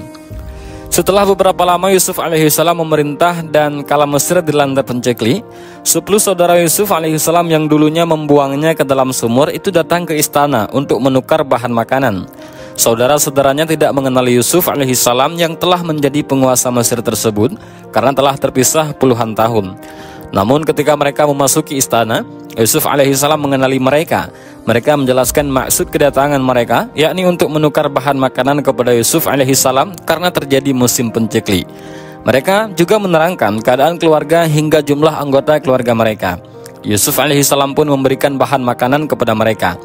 Tapi Yusuf menyadari bahwa saudara kandungnya, Bunyamin, tidak datang bersama mereka. Kemudian Yusuf meminta mereka untuk kembali ke istana dengan membawa satu saudaranya yang tidak ikut kala itu. Lalu kembalilah saudara-saudara Yusuf ke kampung halaman dan menceritakan kepada ayah mereka, yaitu Nabi Yakub, bahwa penguasa Mesir ingin bertemu dengan saudara mereka, Bunyamin. Mereka juga menyadari bahwa penguasa Mesir tersebut memberi jatah makanan kepada mereka dan bukan barter bahan makanan yang telah mereka tawarkan. Sehingga mereka berkata kepada Nabi Yakub untuk mengizinkan Bunyamin ikut ke istana kerajaan. Sehingga mereka berkata kepada Nabi Yakub untuk mengizinkan Bunyamin ikut ke istana kerajaan supaya bisa mendapatkan jatah makanan lagi. Dengan segala penjelasan dan janji teguh yang dibuat anak-anak Nabi Yakub terhadapnya, kemudian Yakub mengizinkan anak-anaknya untuk membawa Bunyamin kepada penguasa Mesir kala itu, yakni Yusuf alaihissalam. Dibawalah Bunyamin untuk bertemu Yusuf. Saudara-saudaranya yang lain pun membawa barang-barang yang akan ditukar dengan bahan makanan. Setelah mereka sampai di istana untuk berdiskusi terkait penukaran barang, Yusuf bertemu dengan Bunyamin lalu mengungkapkan identitas aslinya. Penguasa Mesir tiba-tiba mengungkapkan bahwa dirinya adalah Yusuf alaihissalam. Saudara-saudara Yusuf alaihissalam keheranan, tapi Yusuf menegaskan, "Akulah Yusuf dan ini saudaraku Bunyamin." Setelah mengetahui bahwa penguasa Mesir adalah Yusuf alaihissalam, lalu Yusuf memerintahkan kepada saudara-saudaranya untuk membawa baju yang kala itu beliau pakai kepada ayahnya, Nabi Yakub. Yusuf alaihissalam pun juga memerintah agar sang ayah, Nabi Yakub, beserta keluarganya yang lain untuk dibawa ke Mesir supaya bisa bertemu dengannya. Demikian Nabi Yakub bersama keluarganya datang ke Mesir untuk menemui dan berkumpul kembali dengan Yusuf alaihissalam setelah puluhan tahun terpisah. Ada ulama yang mengatakan bahwa Yusuf alaihissalam dan Nabi Yakub terpisah selama 35 tahun. Ada juga yang menyebut 83 tahun. Setelah Yusuf alaihissalam menyadari bahwa nikmat yang diberikan Allah kepadanya telah sempurna, yakni menjadi nabi, dengan dirinya yang telah berkumpul lagi dengan keluarganya, serta menjadi penguasa Mesir, beliau juga sadar bahwa kehidupannya di dunia adalah fana. Maka dari itu, Yusuf memohon kepada Allah agar diwafatkan dalam keadaan memeluk Islam dan berharap kelak dipertemukan dengan hamba-hambanya yang soleh. Sebelum Yusuf alaihissalam wafat, Allah terlebih dahulu mewafatkan Nabi Yakub. Dijelaskan bahwa Nabi Yakub menetap di Mesir bersama Yusuf selama 17 tahun. Sebelum wafat, Nabi Yakub berwasiat kepada Yusuf agar mengebumikannya di wilayah Syam, di sisi makam kakek dan ayahnya, yaitu Ibrahim dan Ishak. Dan demikian, Nabi Yakub pun wafat pada usia sekitar 140 tahun. Beberapa tahun setelah kepergian ayahnya, Yusuf juga dipanggil oleh Allah ke hadapannya. Beliau wafat dan juga dikebumikan di tempat pemakaman orang tuanya. Yusuf alaihissalam diketahui wafat pada usia 120 tahun. Sahabat Tafakkur Fiddin yang Allah muliakan, sekarang kita bahas Nabi yang ke-12, yaitu Nabi Ayub alaihissalam. Nabi Ayub merupakan seorang nabi yang dianugerahi kekayaan harta yang melimpah. Kekayaan Nabi Ayub meliputi hewan ternak seperti unta, sapi, kambing, kuda, dan keledai. Allah kemudian memberikan cobaan penyakit kepada Ayub. Nabi Ayub alaihissalam adalah seorang putra Ish bin Ishak bin Ibrahim. Selain kaya harta, Nabi Ayub juga dikenal dengan sifatnya yang penuh kedermawanan. Kekayaan yang ia miliki, ia pergunakan untuk kebaikan seperti disumbangkan kepada fakir miskin, untuk membantu anak yatim, memuliakan tamu-tamunya, dan lain-lain. Jelaskan juga bahwa ia adalah nabi yang penyabar atas segala ujian yang dihadapi. Berkat sifatnya yang penuh kesabaran, ketenangan, dan ketakwaannya tersebut, Ia kemudian menjadi hamba yang dikasihi oleh Allah. Nabi Ayub juga merupakan seorang nabi yang menerima wahyu. Ini didasarkan atas firman Allah dalam surah An-Nisa ayat 163. Sesungguhnya kami mewahyukan kepadamu Muhammad sebagaimana kami telah mewahyukan kepada Nuh dan nabi-nabi setelahnya, dan kami telah mewahyukan pula kepada Ibrahim, Ismail, Ishak, Yakub dan anak cucunya Isa, Ayub, Yunus, Harun dan Sulaiman, dan kami telah memberikan kitab Zabur kepada Daud. Allah Subhanahu wa taala kemudian memberi cobaan kepada Nabi Ayub alaihissalam melalui harta miliknya. Atas kehendak Allah, semua harta ini diambil kembali sehingga Nabi Ayub tak memiliki apapun.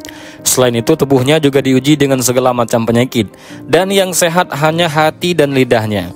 Dengan hati dan lidahnya tersebut, Nabi Ayub selalu berzikir kepada Allah dan menghadapi segala cobaan dengan sabar dan tabah. Ia juga selalu mengingat Allah sepanjang hari. Ujian yang menimpa Nabi Ayub ini berlangsung cukup lama, sampai ia dan istrinya terusir. Bahkan tidak ada yang mau menerima istrinya untuk bekerja. Suatu hari, istri Nabi Ayub menjual satu dari dua kepang rambutnya kepada putri seorang pejabat. Ia menukarnya dengan makanan yang layak. Esok harinya istrinya menjual kepang rambutnya lagi untuk menukarnya dengan makanan. Nabi Ayub kemudian menolak makanan yang dibawa tersebut dan bersumpah tidak akan memakannya, sampai istrinya menceritakan keadaan yang sebenarnya. Mereka tak memiliki apapun untuk membeli makanan. Ketika Nabi Ayub mengetahui bahwa kepala istrinya tidak berambut, ia kemudian berdoa seperti yang dijelaskan dalam surah Al-Anbiya ayat 83. Dan ingatlah kisah Ayub ketika dia berdoa kepada Tuhannya, "Ya Tuhanku, sungguh aku telah ditimpa penyakit, padahal Engkau Tuhan yang Maha Penyayang dari semua yang penyayang." Kemudian Allah juga berfirman dalam surah Al-Anbiya ayat 84. Maka kami kabulkan doanya, lalu kami lenyapkan penyakit yang ada padanya, dan kami kembalikan keluarganya kepadanya, dan kami lipat gandakan jumlah mereka sebagai suatu rahmat dari kami, dan untuk menjadi peringatan bagi semua yang menyembah kami. Dari kisah Nabi Ayub alaihissalam ini menjadi peringatan bagi mereka yang mendapat cobaan. Cobaan dari Allah Subhanahu wa taala dapat berupa harta kekayaan, keturunan, ataupun penyakit, agar bisa dijadikan teladan bahwa Nabi Ayub alaihissalam yang mendapat cobaan yang berat terus bersabar sampai Allah Subhanahu wa taala berikan kepadanya kesembuhan, dan Allah lipat gandakan kebahagiaannya karena telah bersabar atas ujian Allah. Lanjut ke Nabi yang ke-13, yaitu Nabi Syuaib alaihissalam. Nabi Syuaib adalah seorang yang memiliki julukan Khatib Al-Anbiya atau juru bicaranya para nabi. Ia memiliki kisah terkait mukjizatnya ketika melaksanakan perintah Allah untuk membimbing kaumnya, yaitu kaum Madian. Masyarakat Madian merupakan suku Arab yang menetap di Madian, sebuah kota yang terletak di wilayah Mu'an, tepatnya di perbatasan negeri Syam dan Hijaz. Wilayah ini berdekatan dengan danau kaum Lut. Madian adalah nama sebuah kabilah keturunan dari Madian bin Ibrahim alaihissalam. Nabi yang diutus kepada mereka adalah Syuaib bin Mishkal bin Yasjan. Penduduk Madian adalah orang-orang kafir yang memiliki kebiasaan buruk. Mereka gemar merampok di tengah jalan dan menakut-nakuti orang yang sedang dalam perjalanan. Mereka adalah contoh kelompok masyarakat dengan karakter yang paling buruk dalam interaksi sosial. Mereka melakukan kecurangan dalam jual beli, seperti mengurangi timbangan dan mengambil tambahan ketika membeli. Kaum Madian menyembah sebatang pohon yang dikelilingi kebun-kebun yang dikenal dengan Aikah. Allah mengutus seorang laki-laki dari kalangan mereka, yakni Nabi Syuaib. Dia mengajak kaum Madian untuk hanya menyembah Allah dan tidak menyekutukannya. Nabi Syuaib juga melarang perbuatan keji dan tercela. Sebahagian dari kaumnya beriman, tetapi kebanyakan tetap dalam kekafiran, hingga Allah menimpakan azab yang sangat pedih kepada kaum Madian. Berkaitan dengan ini, Allah berfirman dalam surat Al-A'raf ayat 85. Dan kami telah mengutus kepada penduduk Madian saudara mereka, yaitu Syuaib.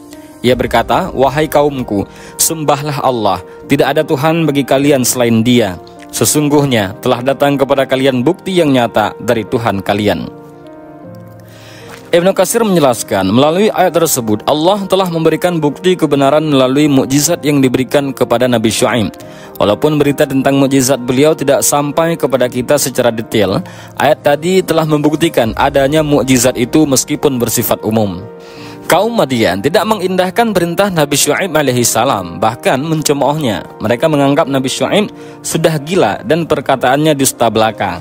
Mereka juga menentang Nabi Syuaib agar Allah menyegerakan azabnya seperti yang dikisahkan oleh Nabi Syuaib alaihissalam.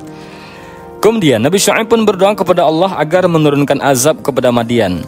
Akhirnya Allah mengabulkan doa tersebut dan menurunkan azab yang pedih kepada kaum Madian sebagai balasan atas dosa dan keingkaran mereka. Dikatakan azab tersebut mulanya diturunkan dalam beberapa tahap, seperti hembusan udara panas yang kering dan membuat mereka dahaga.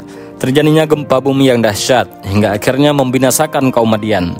Sementara itu Nabi Syuaib alaihissalam dan orang-orang yang beriman diberi perlindungan oleh Allah Subhanahu wa taala sebagaimana dijelaskan dalam firman-Nya dalam surah Hud. Sahabat Tafakur Fiddin yang Allah muliakan, sekarang kita bahas Nabi yang ke-14 yaitu Nabi Musa alaihissalam. Nabi Musa alaihissalam memiliki kisah hidup yang penuh pelajaran. Beliau juga memiliki mukjizat yang mengagumkan. Nabi Musa alaihissalam juga seorang nabi sekaligus rasul yang diutus kepada Bani Israel. Tugas utama Nabi Musa alaihissalam adalah untuk membawa Bani Israel keluar dari Mesir. Nabi Musa hidup sekitar tahun 1572 sampai 1408 sebelum Masehi. Ia diangkat menjadi nabi sekitar tahun 1450 sebelum Masehi. Nabi Musa adalah menantu Nabi Syuaib karena ia menikahi putri Syuaib yang bernama Syafura. Dari pernikahannya ia mempunyai 4 orang anak. Salah satunya adalah Nabi Ilyas. Nabi Musa dilahirkan pada waktu di mana bayi laki-laki harus dibunuh. Aturan ini dibuat oleh raja kala itu, Raja Fir'aun. Hal ini diawali karena Fir'aun mendapatkan mimpi buruk dan mimpi tersebut ditafsirkan bahwa akan ada anak laki-laki dari Bani Israel yang akan menghancurkan Mesir. Oleh karena itu, sejak ibu Nabi Musa hamil, ia berusaha menyembunyikannya. Dengan kehendak Allah, perut ibu Musa tetap tidak membesar dan tidak menunjukkan tanda-tanda kehamilan. Tidak ada anggota pasukan Fir'aun yang mengetahui keberadaannya hingga saat kelahiran Musa. Ibu Nabi Musa terus mengkhawatirkan anaknya hingga datanglah ilham dari Allah. Susuilah dia Musa, jika engkau khawatir terhadapnya, maka hanyutkan dia ke sungai Nil. Janganlah engkau takut dan bersedih, sungguh kami akan mengembalikannya kepadamu dan menjadikannya salah seorang rasul. Kemudian ibunda Nabi Musa alaihissalam memasukkan bayi Nabi Musa ke dalam peti yang dihanyutkan ke sungai Nil. Peti itu kemudian ditemukan oleh permaisuri Fir'aun, yaitu Asiyah. Melihat bayi tampan di dalamnya, Asiyah ingin mengangkatnya menjadi anak. Meskipun Fir'aun ingin membunuh bayi itu, sang permaisuri membujuknya, menyebutnya sebagai penyejuk mata dan berharap bayi tersebut bisa bermanfaat dan diangkat menjadi anak. Fir'aun pun setuju, dan bayi Musa diasuh oleh sang permaisuri. Ketika bayi Musa menangis kelaparan, para dayang mencerikan ibu susu. Tetapi Musa menolak untuk menyusu kepada siapapun. Kakak Nabi Musa memperkenalkan ibu kandung Nabi Musa kepada para dayang, dan Nabi Musa pun dengan senang hati menyusu dari ibunya. Ibu Nabi Musa diberi hadiah dan upah. Selain itu, ibu Nabi Musa juga merawatnya sampai dewasa, sesuai dengan janji Allah. Nabi Musa tumbuh sebagai pemuda tampan, perkasa dan pemberani. Pada usia 40 tahun, Allah memberinya hikmah dan ilmu, menjadikannya seorang rasul. Allah anugerahi kepadanya hikmah dan pengetahuan saat dia dewasa dan akalnya sempurna. Jadi, pada suatu hari, Nabi Musa memasuki kota Memphis dan membantu seorang dari Bani Israel ketika bertengkar dengan orang Mesir. Nabi Musa secara tidak sengaja membunuh orang Mesir tersebut yang menyebabkan penyesalan dan ketakutan. Fir'aun yang mendengar berita ini pun mengirim pengawal untuk menangkap Nabi Musa. Sebelum tertangkap, seseorang memberitahu Nabi Musa tentang rencana pembunuhan dan menyarankannya untuk meninggalkan kota. Nabi Musa pun meninggalkan Mesir dan berdoa kepada Allah untuk menyelamatkannya dari kezaliman. Allah pun menuntun Nabi Musa ke negeri Madian. Di negeri Madian itulah Nabi Musa bertemu dengan kedua anak Nabi Syuaib. Awalnya Nabi Musa hanya membantu mereka mengambil air, tetapi sang ayah Nabi Syuaib meminta untuk bertemu dengan Nabi Musa. Nabi Musa menceritakan kepada Nabi Syuaib bahwa dia melarikan diri dari kejaran Fir'aun. Nabi Syuaib berkata, "Jangan takut, sesungguhnya kamu telah selamat dari orang-orang Mesir karena kamu berada di negeri Madian yang jauh dari mereka." Nabi Musa akhirnya menikah dengan salah seorang putri Nabi Syuaib dengan ketentuan Nabi Musa bekerja kepada Nabi Syuaib selama 8 tahun atau 10 tahun. Nabi Musa menyanggupi ketentuan itu dan memilih bekerja genap selama 10 tahun kepada Nabi Syuaib. Setelah menikah, Nabi Musa kemudian meminta izin untuk pulang ke Mesir. Saat tiba di Mesir, Nabi Musa segera bertemu dengan Fir'aun di istananya. Beliau menyuruhkan Fir'aun untuk bertaubat dan memohon ampun atas perbuatan fasik yang telah dilakukan. Selain itu, Nabi Musa juga menekankan agar Firaun membebaskan seluruh Bani Israel. Dengan seizin Allah, Nabi Musa menunjukkan kedua mukjizatnya sebagai bukti kebenaran. Firaun merespon dengan kemarahan yang besar terhadap perkataan Nabi Musa. Firaun lalu memerintahkan tukang sihirnya untuk menunjukkan keajaiban mereka. Para ahli sihir Firaun melempar tali yang berubah menjadi ular. Namun ular-ular tukang sihir Firaun segera ditelan oleh ular yang ditunjukkan oleh Nabi Musa. Akibat kejadian ini, sejumlah pengikut Firaun mulai menyatakan iman kepada Allah, termasuk Asiyah, istri Firaun sendiri. Kemarahan Firaun tidak terbendung lagi. Ia kemudian menyiksa semua pengikut Nabi Musa, bahkan istrinya sendiri disiksanya hingga meninggal. Nabi Musa bersama pengikutnya kemudian melarikan diri keluar dari negeri Mesir. Mulai dari sini, mukjizat Nabi Musa terus diperlihatkan oleh Allah Subhanahu wa Ta'ala. Dan berikut adalah beberapa mukjizat Nabi Musa. Yang pertama, tongkat berubah menjadi ular. Mukjizat ini diperlihatkan kepada Firaun dan para tukang sihirnya. Awalnya Nabi Musa menyampaikan pesan tentang keesaan Allah kepada Firaun, bahwa ada Tuhan selain Firaun. Firaun kemudian meminta bukti untuk mendukung pernyataan tersebut. Nabi Musa kemudian memperlihatkan mukjizatnya sebagai bukti. Tetapi Firaun malah menuduh bahwa yang terjadi hanyalah akibat dari sihir. Hal ini terekam dalam Al-Quran surah Al-A'raf ayat 107. Maka dia jatuhkan tongkatnya, lalu seketika itu juga ia berubah menjadi ular yang jelas.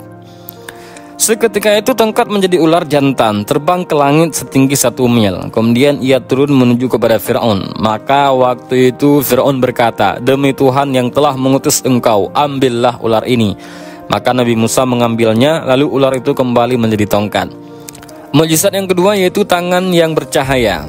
Dikisahkan Firaun meminta bukti yang lain. Kemudian Nabi Musa mengeluarkan tangannya dari dalam lubang leher bajunya. Tiba-tiba tangan yang sebelumnya berwarna hitam, sesuai warna kulitnya yang kehitam-hitaman, menjadi bercahaya putih gemerlapan, yang tampak jelas bagi orang-orang yang melihatnya ketika itu. Bukan karena belang atau penyakit, tetapi putih karena sangat bercahaya. Hal ini dikisahkan melalui Al-Quran surah Al-A'raf ayat 108. Dia menarik tangannya, tiba-tiba tangan itu menjadi putih bercahaya bagi orang-orang yang melihatnya. Dan mukjizat Nabi Musa yang ketiga adalah tongkat yang bisa membelah laut.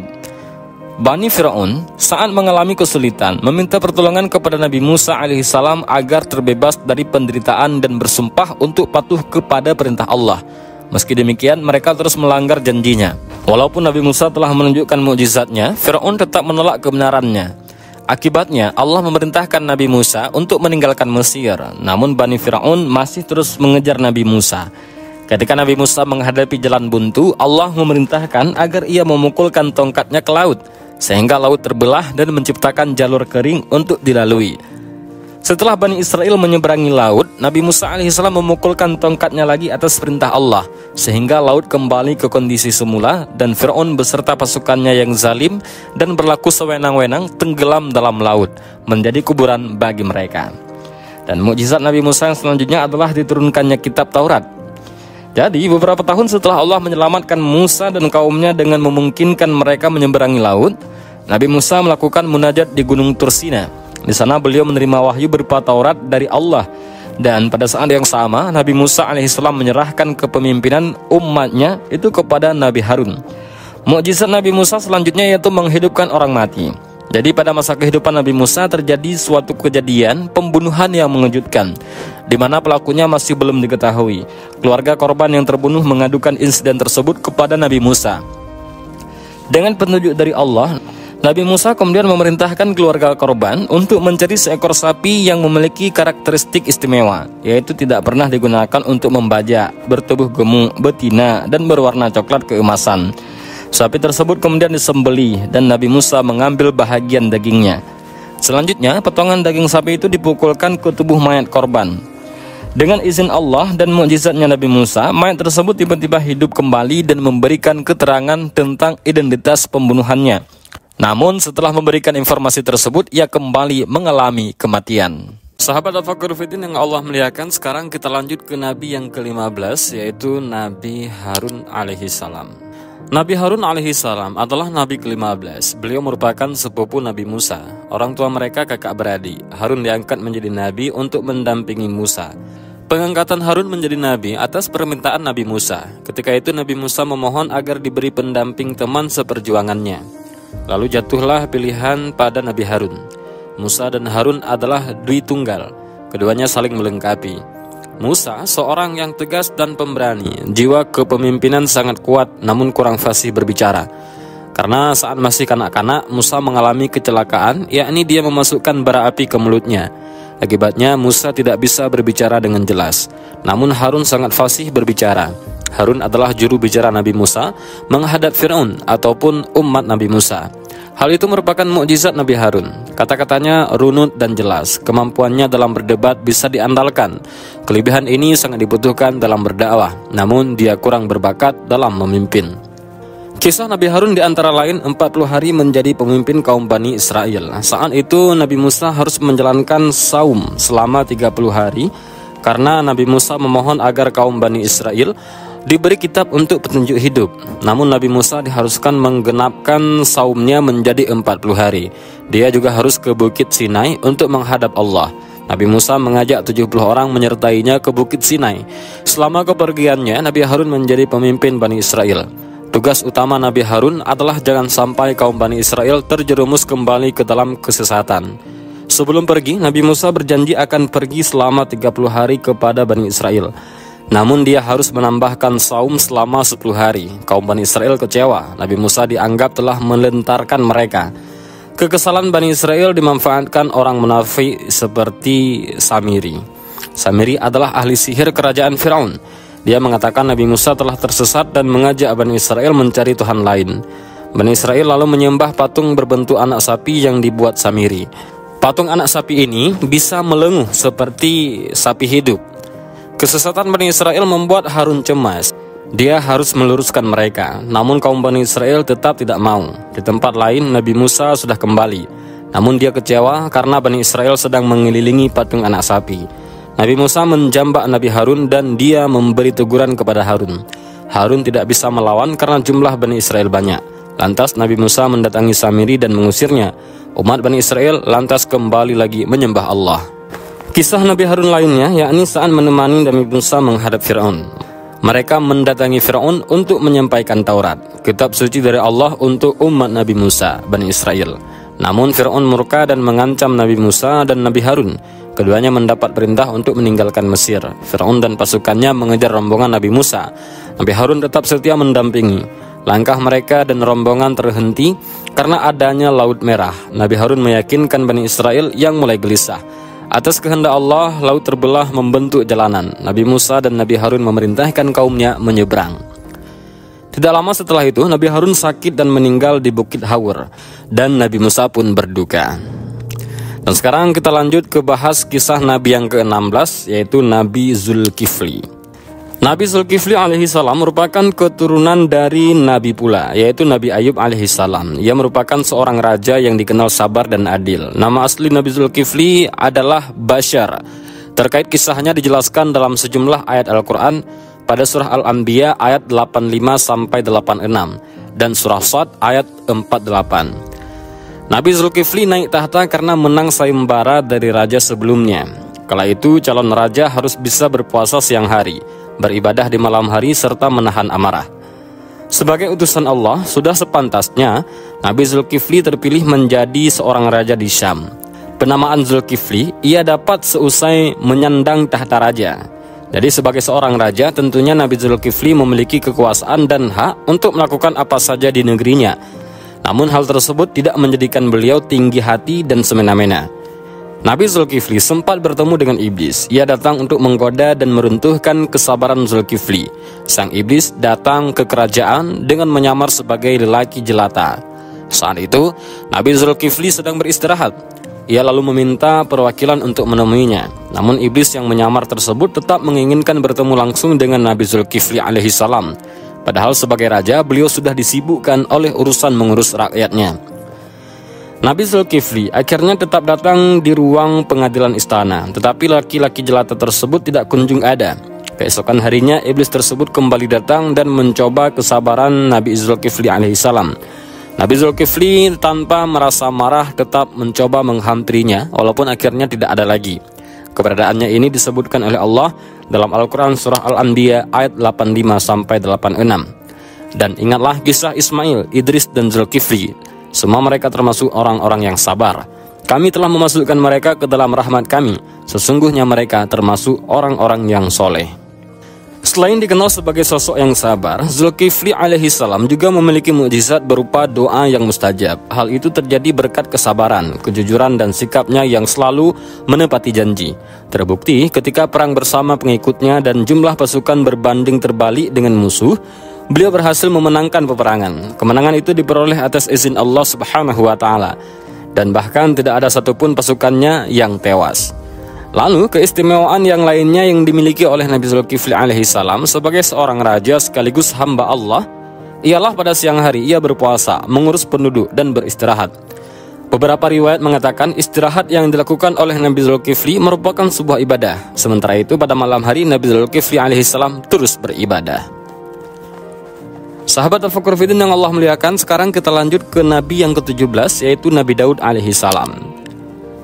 Nabi Daud alaihissalam adalah salah satu nabi dan rasul yang namanya disebutkan dalam Al-Quran. Dirinya dikenal sebagai raja yang cerdas, kuat, dan pemberani. Nabi Daud alaihissalam memiliki suara yang sangat indah. Siapapun yang mendengarkannya akan tertarik pada beliau. Dalam Al-Quran, cerita mengenai Nabi Daud tersemat dalam surah Al-Baqarah, Al-Anbiya, An-Namal, Saba, dan Shad. Sebagai seorang raja yang adil, ia memerintah rakyatnya berdasarkan hukum Allah dan membela orang-orang yang tertindas. Kerajaan yang dimiliki oleh Nabi Daud alaihissalam bahkan terkenal sangat kuat dan tidak dapat dikalahkan oleh musuh. Saking kuatnya kerajaan Daud alaihissalam selalu memperoleh kemenangan. Nabi Daud alaihissalam sebetulnya bukan keturunan raja. Dirinya diangkat menggantikan Raja Talut untuk memimpin Bani Israel. Rakyat Daud alaihissalam menjalani kehidupan yang sangat bahagia ketika dirinya memimpin. Nabi Daud alaihissalam tinggal di kota Bethele, Palestina. Meski dirinya seorang raja, Nabi Daud tidak pernah terlena akan kekayaannya. Ia selalu bersyukur atas apa yang diberikan oleh Allah Subhanahu wa Ta'ala. Salah satu mukjizat Nabi Daud alaihissalam adalah melunakkan besi layaknya lilin dan mengubah bentuk besi-besi itu tanpa api atau peralatan apapun. Mukjizat yang dimilikinya sebagai pembukti bahwa Nabi Daud alaihissalam adalah Rasul Allah dan melemahkan musuh-musuhnya. Dengan mukjizatnya itu, Nabi Daud mampu membuat baju besi yang dimodifikasi sedemikian rupa. Bajunya dapat membuat pemakaiannya lebih bebas, bergerak, dan tidak kaku. Dan sekarang kita masuk ke kisah Nabi yang ke-18, yaitu Nabi Sulaiman alaihissalam. Nabi Sulaiman alaihissalam adalah satu dari 25 nabi dan rasul yang disebutkan dalam Al-Quran. Sebagai utusan Allah, tentu Nabi Sulaiman dikaruniai mukjizat. Salah satu mukjizat Nabi Sulaiman yang umum dikenal ialah dapat berbicara kepada hewan dan memahami bahasanya. Rasul bersabda, Nabi Sulaiman keluar menemui orang-orang dan melihat mereka sedang meminta diturunkan hujan. Di antara mereka ada seekor semut yang mengadahkan tangannya ke langit. Lantas Nabi Sulaiman berkata, "Pulanglah, doa kalian telah dikabulkan karena seekor semut." Kemampuan Nabi Sulaiman memahami bahasa semut tercantum dalam surat An-Naml ayat 18-19. Hingga ketika mereka sampai di lembah semut, berkatalah seekor semut, "Wahai semut-semut, masuklah ke dalam sarang-sarangmu, agar kamu tidak diinjak oleh Sulaiman dan bala tentaranya, sedangkan mereka tidak menyadari." Maka dia Sulaiman tersenyum lalu tertawa karena mendengar perkataan semut itu. Nabi Sulaiman alaihissalam merupakan putra dari Nabi Daud, sehingga dia mewarisi kekuasaan sekaligus kenabian dari sang ayah. Selain itu, Nabi Sulaiman juga dipandang sebagai nabi terbesar setelah Nabi Musa dan Nabi Daud. Selain berbicara dengan semut, Nabi Sulaiman juga dapat berkomunikasi dengan burung. Hal ini dilakukannya ketika sang ayah wafat. Nabi Sulaiman memanggil para burung untuk melindungi orang-orang yang mengantarkan jenazah Nabi Daud dari panasnya cahaya matahari. Dalam surah An-Naml ayat 16, Allah berfirman, "Dan Sulaiman telah mewarisi Daud, dan dia Sulaiman berkata, wahai manusia, kami telah diajari bahasa burung dan kami diberi segala sesuatu. Sungguh, semua ini benar-benar karunia yang nyata." Mukjizat lainnya yang dimiliki Nabi Sulaiman ialah mampu menundukkan jin sehingga mereka bekerja di bawah perintahnya dan menjadi bala tentara. Selain itu, para jin juga bekerja membantu Nabi Sulaiman membangun gedung-gedung tinggi serta pekerjaan berat lainnya. Dalam surah Saba ayat 13 dijelaskan terkait para jin yang membantu Nabi Sulaiman. Mereka para jin itu bekerja untuk Sulaiman sesuai dengan apa yang dikehendakinya, di antaranya membuat gedung-gedung yang tinggi, patung-patung, piring-piring yang besarnya seperti kolam, dan periuk-periuk yang tetap berada di atas tungku. Bekerjalah wahai keluarga Daud untuk bersyukur kepada Allah, dan sedikit sekali dari hamba-hambaku yang bersyukur. Tak sampai di situ, Nabi Sulaiman alaihissalam bahkan mampu memerintahkan angin agar tunduk dan menaikinya bersama bala tentaranya. Hal ini dijelaskan dalam surah Sad ayat 36. Kemudian kami tundukkan kepadanya angin yang berhembus dengan baik menurut kemana saja yang dikehendakinya. Wafatnya Nabi Sulaiman terjadi ketika beliau mendatangi sebuah pohon yang tumbuh di Baitul Maqdis. Atas kuasa Allah, Nabi Sulaiman berbicara dengan pohon tersebut. Seperti dinukil dari buku kisah para nabi susunan Ibnu Katsir, pohon yang dikenal sebagai Kharubah itu mengatakan dirinya tumbuh untuk meruntuhkan masjid tempatnya berdiri. Nabi Sulaiman lantas berkata, Allah tidak mungkin meruntuhkan masjid ini selama aku masih hidup. Itu artinya kamu tumbuh untuk mengabarkan kematianku. Nabi Sulaiman kemudian mencabut pohon tersebut serta menanamnya di pagar miliknya. Setelah itu beliau masuk ke dalam mihrab dan mengerjakan salat dengan bersandar pada tongkatnya. Pada sejumlah sumber dikatakan bahwa tongkat tersebut dibuat Nabi Sulaiman dengan bahan dasar pohon Kharubah yang sempat ia cabut. Kemudian Nabi Sulaiman wafat tanpa diketahui oleh jin yang bekerja untuknya. Kisah wafatnya Nabi Sulaiman itu diabadikan pada surah Saba ayat 14. Maka ketika kami telah menetapkan kematian atasnya Sulaiman, tidak ada yang menunjukkan kepada mereka kematiannya itu kecuali rayap yang memakan tongkatnya. Maka ketika dia telah tersungkur, taulah jin itu bahwa sekiranya mereka mengetahui yang gaib, tentu mereka tidak tetap dalam siksa yang menghinakan. Sahabat Tafakkur Fiddin yang Allah muliakan, sekarang kita lanjut ke Nabi yang ke-19, yaitu Nabi Ilyas alaihissalam. Ada dua pendapat yang menerangkan keturunan Nabi Ilyas. Pendapat pertama menyebutkan Nabi Ilyas adalah anak dari Yasin bin Pinehas bin Eleazar bin Harun. Ada pula yang menyebut beliau keturunan Azer bin Eleazar bin Harun bin Imran. Nabi Ilyas diutus kepada Bani Israel di wilayah Ba'laba, bahagian barat Damaskus. Ada riwayat menarik mengenai Nabi Ilyas alaihissalam ini.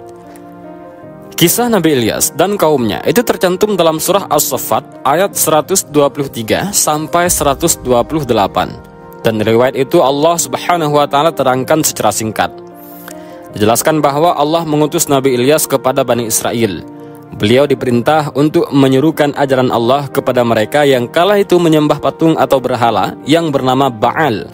Nabi Ilyas pun menjalankan tugas dari Allah dengan sungguh-sungguh. Tetapi kaumnya terus menentang dan raja mereka mengancam akan membunuhnya. Karena itulah Nabi Ilyas pergi ke gunung Qaisiyun untuk bersembunyi. Dikatakan bahwa ia bersembunyi di sebuah gua dan baru kembali setelah 10 tahun, hingga raja itu meninggal dan digantikan dengan raja lain. Kemudian ia keluar dari sana bersama seseorang yang diyakini adalah Nabi Ilyas alaihissalam. Nabi Ilyas kembali mengajak raja Bani Israel yang baru kepada ketauhidan Allah, tetapi tetap ditolak. Padahal banyak dari rakyatnya yang mau beriman kepada Allah. Diperkirakan lebih dari 10.000 orang. Namun raja itu menegaskan untuk tidak menerima ajaran Nabi Ilyas dan memerintahkan tentaranya untuk membunuh hingga lenyap siapa saja dari Bani Israel yang beriman kepada Allah. Ketika Nabi Ilyas melarikan diri dari ancaman pembunuhan raja dan kaumnya, ia menetap di sebuah gua di Gunung Qaisiyun hingga 40 hari. Selama di sana ia memakan makanan yang dibawa oleh burung gagak. Ia terus berpindah-pindah tempat persembunyian di kawasan gunung tersebut, yakni di lereng dan di sungai. Hingga suatu hari ia menemukan rumah seorang wanita Bani Israel yang dermawan. Wanita itu memiliki anak laki-laki yang dipercaya oleh sejumlah ulama sebagai Nabi Ilyas alaihissalam. Kala itu Nabi Ilyas masih sangat muda dan menderita penyakit, dan sang ibu meminta Nabi Ilyas untuk mendoakan dan membantu penyembuhan anaknya. Selama 10 tahun persembunyian, barulah Nabi Ilyas kembali kepada kaumnya untuk menyeru lagi kepada jalan Allah. Dan ia ditemani Nabi Ilyas yang merupakan sahabat sekaligus yang mendampinginya dalam menyerahkan jalan kebenaran. Sahabat Tafakkur Fiddin yang Allah muliakan, sekarang kita lanjut ke kisah Nabi yang ke-20, yaitu Nabi Ilyas. Nabi Ilyas merupakan satu dari 25 nabi dan rasul yang wajib diketahui. Ilyas alaihissalam merupakan rasul dari kalangan Bani Israel sekaligus berasal dari garis keturunan yang sama dengan Harun, Musa, dan Ilyas. Nabi Ilyas alaihissalam berdakwah usai Nabi Ilyas wafat dan berpegang teguh pada metode Nabi Ilyas ketika berdakwah. Dalam kitab Taurat disebutkan bahwa Nabi Ilyas mendapat mukjizat menghidupkan orang yang telah mati. Di Al-Quran, Nabi Ilyas dijelaskan dalam surah Al-An'am ayat 86. Dan Ismail, Al-Yasa, Yunus, dan Lut, masing-masing kami lebihkan derajatnya di atas umat di masanya. Kisah Nabi Ilyas tidak terlepas dari Nabi Ilyas, karena ketika Ilyas masih muda, beliau kerap mengikuti kemanapun Nabi Ilyas berdakwah. Nabi Ilyas sudah menganggap Ilyas sebagai putranya sendiri, hingga berbagai rintangan dirasakan oleh keduanya ketika mensiarkan ajaran Allah. Adapun mengenai kelahiran Nabi Ilyas, tidak banyak sumber yang menceritakannya. Namun Nabi Ilyas diketahui lahir dari keluarga sederhana. Nabi Ilyas sempat menderita sakit keras dan hanya ditemani oleh sang ibu yang terus berusaha untuk kesembuhannya. Badannya kurus kering karena penyakit yang dideritanya.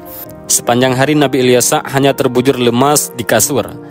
Sang ibu bahkan hampir putus asa karena putranya tak kunjung sembuh. Namun Ilyas tetap tabah dan percaya dirinya bisa sembuh dari penyakit yang dideritanya. Nama Ilyas disebut dalam kisah Ilyas saat beliau dikejar oleh kaumnya dan bersembunyi di rumah Ilyas. Kemungkinan besar Ilyas tinggal di sekitar lembah sungai Yordania. Saat Nabi Ilyas bersembunyi di rumah Ilyas, usia Nabi Ilyas masih sangat belia dan menderita sakit. Atas izin Allah, Nabi Ilyas membantu menyembuhkan penyakit Nabi Ilyas hingga akhirnya beliau terus mendampingi Ilyas dalam berdakwah. Wafatnya Nabi Ilyas ketika dirinya berpindah dari Damaskus ke Palestina dan menetap di sana saat usianya menginjak 90 tahun. Nabi Ilyas wafat dan dikuburkan di Palestina. Nabi Ilyas membimbing kaum Bani Israel dengan baik hingga mereka hidup damai dan taat kepada Allah. Sayangnya ketika beliau wafat, kaum tersebut kembali ke kufur terhadap Allah Subhanahu wa Ta'ala. Allah kemudian mengutus nabi-nabi lainnya untuk memperingatkan mereka. Sayangnya mereka tidak mengindahkan ajakan tersebut. Kaum Bani Israel banyak melakukan perbuatan dosa dan pelanggaran. Akhirnya Allah cabut rezeki, nikmat, hingga kesenangan mereka. Sahabat Al-Fagur Fiddin yang Allah muliakan, sekarang kita lanjut ke Nabi yang ke-21, yaitu Nabi Yunus alaihissalam. Kisah Nabi Yunus mungkin merupakan salah satu cerita yang paling dikenal Muslim. Bagaimana mungkin salah satu hamba Allah yang paling terkasih ditelan ikan paus. Sang Nabi bahkan merasa putus asa karena berhari-hari dalam perut ikan besar itu. Al-Quran mencatat kisah Nabi Yunus dalam surat As-Saffat ayat 139 sampai 148. Nabi Yunus akhirnya memanjatkan doa kepada Allah hingga dikeluarkan dari perut ikan atas izinnya. Nabi Yunus alaihissalam diutus oleh Allah untuk berdakwah kepada suatu kaum yang telah menyimpang dari jalan yang benar. Menurut kitab Qisasul Anbiya karya Ibnu Katsir, kaum yang berada di negeri Ninawa dekat kota Mosul, Irak. Masyarakat di kota ini menyembah patung-patung yang mereka anggap sebagai Tuhan. Nabi Yunus mengajak mereka berpikir dan memperhatikan sekitar mereka. Salah satunya, apakah pantas patung-patung tersebut disembah? Bukankah yang menciptakan alam dan isinya harusnya yang disembah? Nabi Yunus kemudian juga mengajarkan kepada mereka bahwa Allah lah Tuhan yang harusnya mereka sembah. Namun bukan sambutan baik yang Nabi Yunus dapatkan, melainkan penolakan. Kaum tersebut menilai bahwa Nabi Yunus adalah orang asing dan bukan dari golongan mereka. Tak ada hubungan kekerabatan yang antara Nabi Yunus dan mereka. Sebab kaum tersebut tak menerima ajaran Nabi Yunus. Nabi Yunus bercerita kepada mereka tentang kisah-kisah orang terdahulu yang mengingkari dan menentang Allah. Saat ajaran Nabi dan Rasul tidak ditaati, maka turunlah azab Allah dan mereka kemudian binasa. Namun mereka tak menggubris. Nabi Yunus akhirnya berdoa kepada Allah agar kaum tersebut dihukum. Allah mendatangkan azabnya atas ketidakpatuhan mereka. Tempat tinggal mereka dibuat seolah daun yang bergoyang ditiup angin. Mereka tak mampu berdiri seperti kapal yang terombang-ambing di atas lautan. Ketika itu, teringatlah kaum tersebut dengan cerita Nabi Yunus tentang kaum-kaum yang telah dibinasakan Allah. Mereka pun baru menyadari kebenaran ajaran Nabi Yunus. Namun saat itu Nabi Yunus telah pergi meninggalkan mereka. Setelah mengalami penolakan, Nabi Yunus berkelana dan putus asa karena ajarannya tidak dihiraukan. Nabi yang merasa menyerah terus berjalan hingga bertemu kapal yang akan berlayar menyeberangi samudra. Nabi Yunus ikut dalam pelayaran tersebut bersama penumpang lain. Namun di tengah perjalanan keadaan berubah memburuk. Kapal hampir tenggelam. sehingga harus ada salah satu penumpang yang dilempar ke laut. Lalu diadakanlah pengundian untuk menentukan penumpang yang harus keluar dari kapal. Ternyata nama yang keluar adalah Nabi Yunus. Pengundian diulang 3 kali untuk memastikan penumpang yang akan dilempar ke laut. Namun nama Nabi Yunus terus keluar. Tersadarlah Nabi Yunus terhadap amarah yang diberikan Allah kepadanya. Beliau tak mengelak dan bertawakal kepada Allah, hingga akhirnya Nabi Yunus pun dilemparkan ke laut. Saat tubuhnya seakan tenggelam di samudra, seekor ikan paus yang sangat besar menelannya. Ketika berada di dalam perut ikan paus, Nabi Yunus banyak berzikir dan berdoa kepada Allah. La ilaha illa anta subhanaka inni kuntu minadh dhalimin. Tidak ada Tuhan selain Engkau, Maha Suci Engkau, sesungguhnya aku termasuk orang-orang yang zalim. Setelah 40 hari lamanya, Allah memerintahkan ikan paus untuk mengeluarkan Nabi Yunus ke sebuah daratan yang kering tandus. Di tempat tersebut, Nabi Yunus menemukan makanan sebagai karunia dari Allah Subhanahu wa Ta'ala. Di sana, Nabi Yunus juga akhirnya bertemu kembali dengan kaum yang telah bertaubat setelah sebelumnya menolak ajarannya. Mereka hidup damai dalam agama Allah. Kisah Nabi Yunus ini tertulis dalam Al-Quran dalam surah As-Saffat ayat 139 sampai 148. Dan itulah kisah Nabi Yunus yang banyak memiliki hikmah. Di antaranya Allah Maha Kuasa menurunkan azab dan mencabut azab kepada siapa yang dikehendakinya. Dan selain itu Allah juga Maha Pengampun kepada hambanya yang datang bertaubat dan bertawakal. Sahabat Tafakkur Fiddin yang Allah muliakan, sekarang kita lanjut ke kisah Nabi yang ke-22, yaitu Nabi Zakaria. Nabi Zakaria alaihissalam adalah keturunan dari Nabi Sulaiman alaihissalam. Seluruh usianya dipergunakan untuk menyuruh kaum Bani Israel agar bertakwa kepada Allah. Tapi mereka malah membangkang. Hingga usia senja, Nabi Zakaria alaihissalam tak kunjung diberi keturunan. Padahal ia sangat berharap memiliki anak yang kelak bisa meneruskan dakwahnya. Nabi Zakaria alaihissalam terus berdoa siang malam.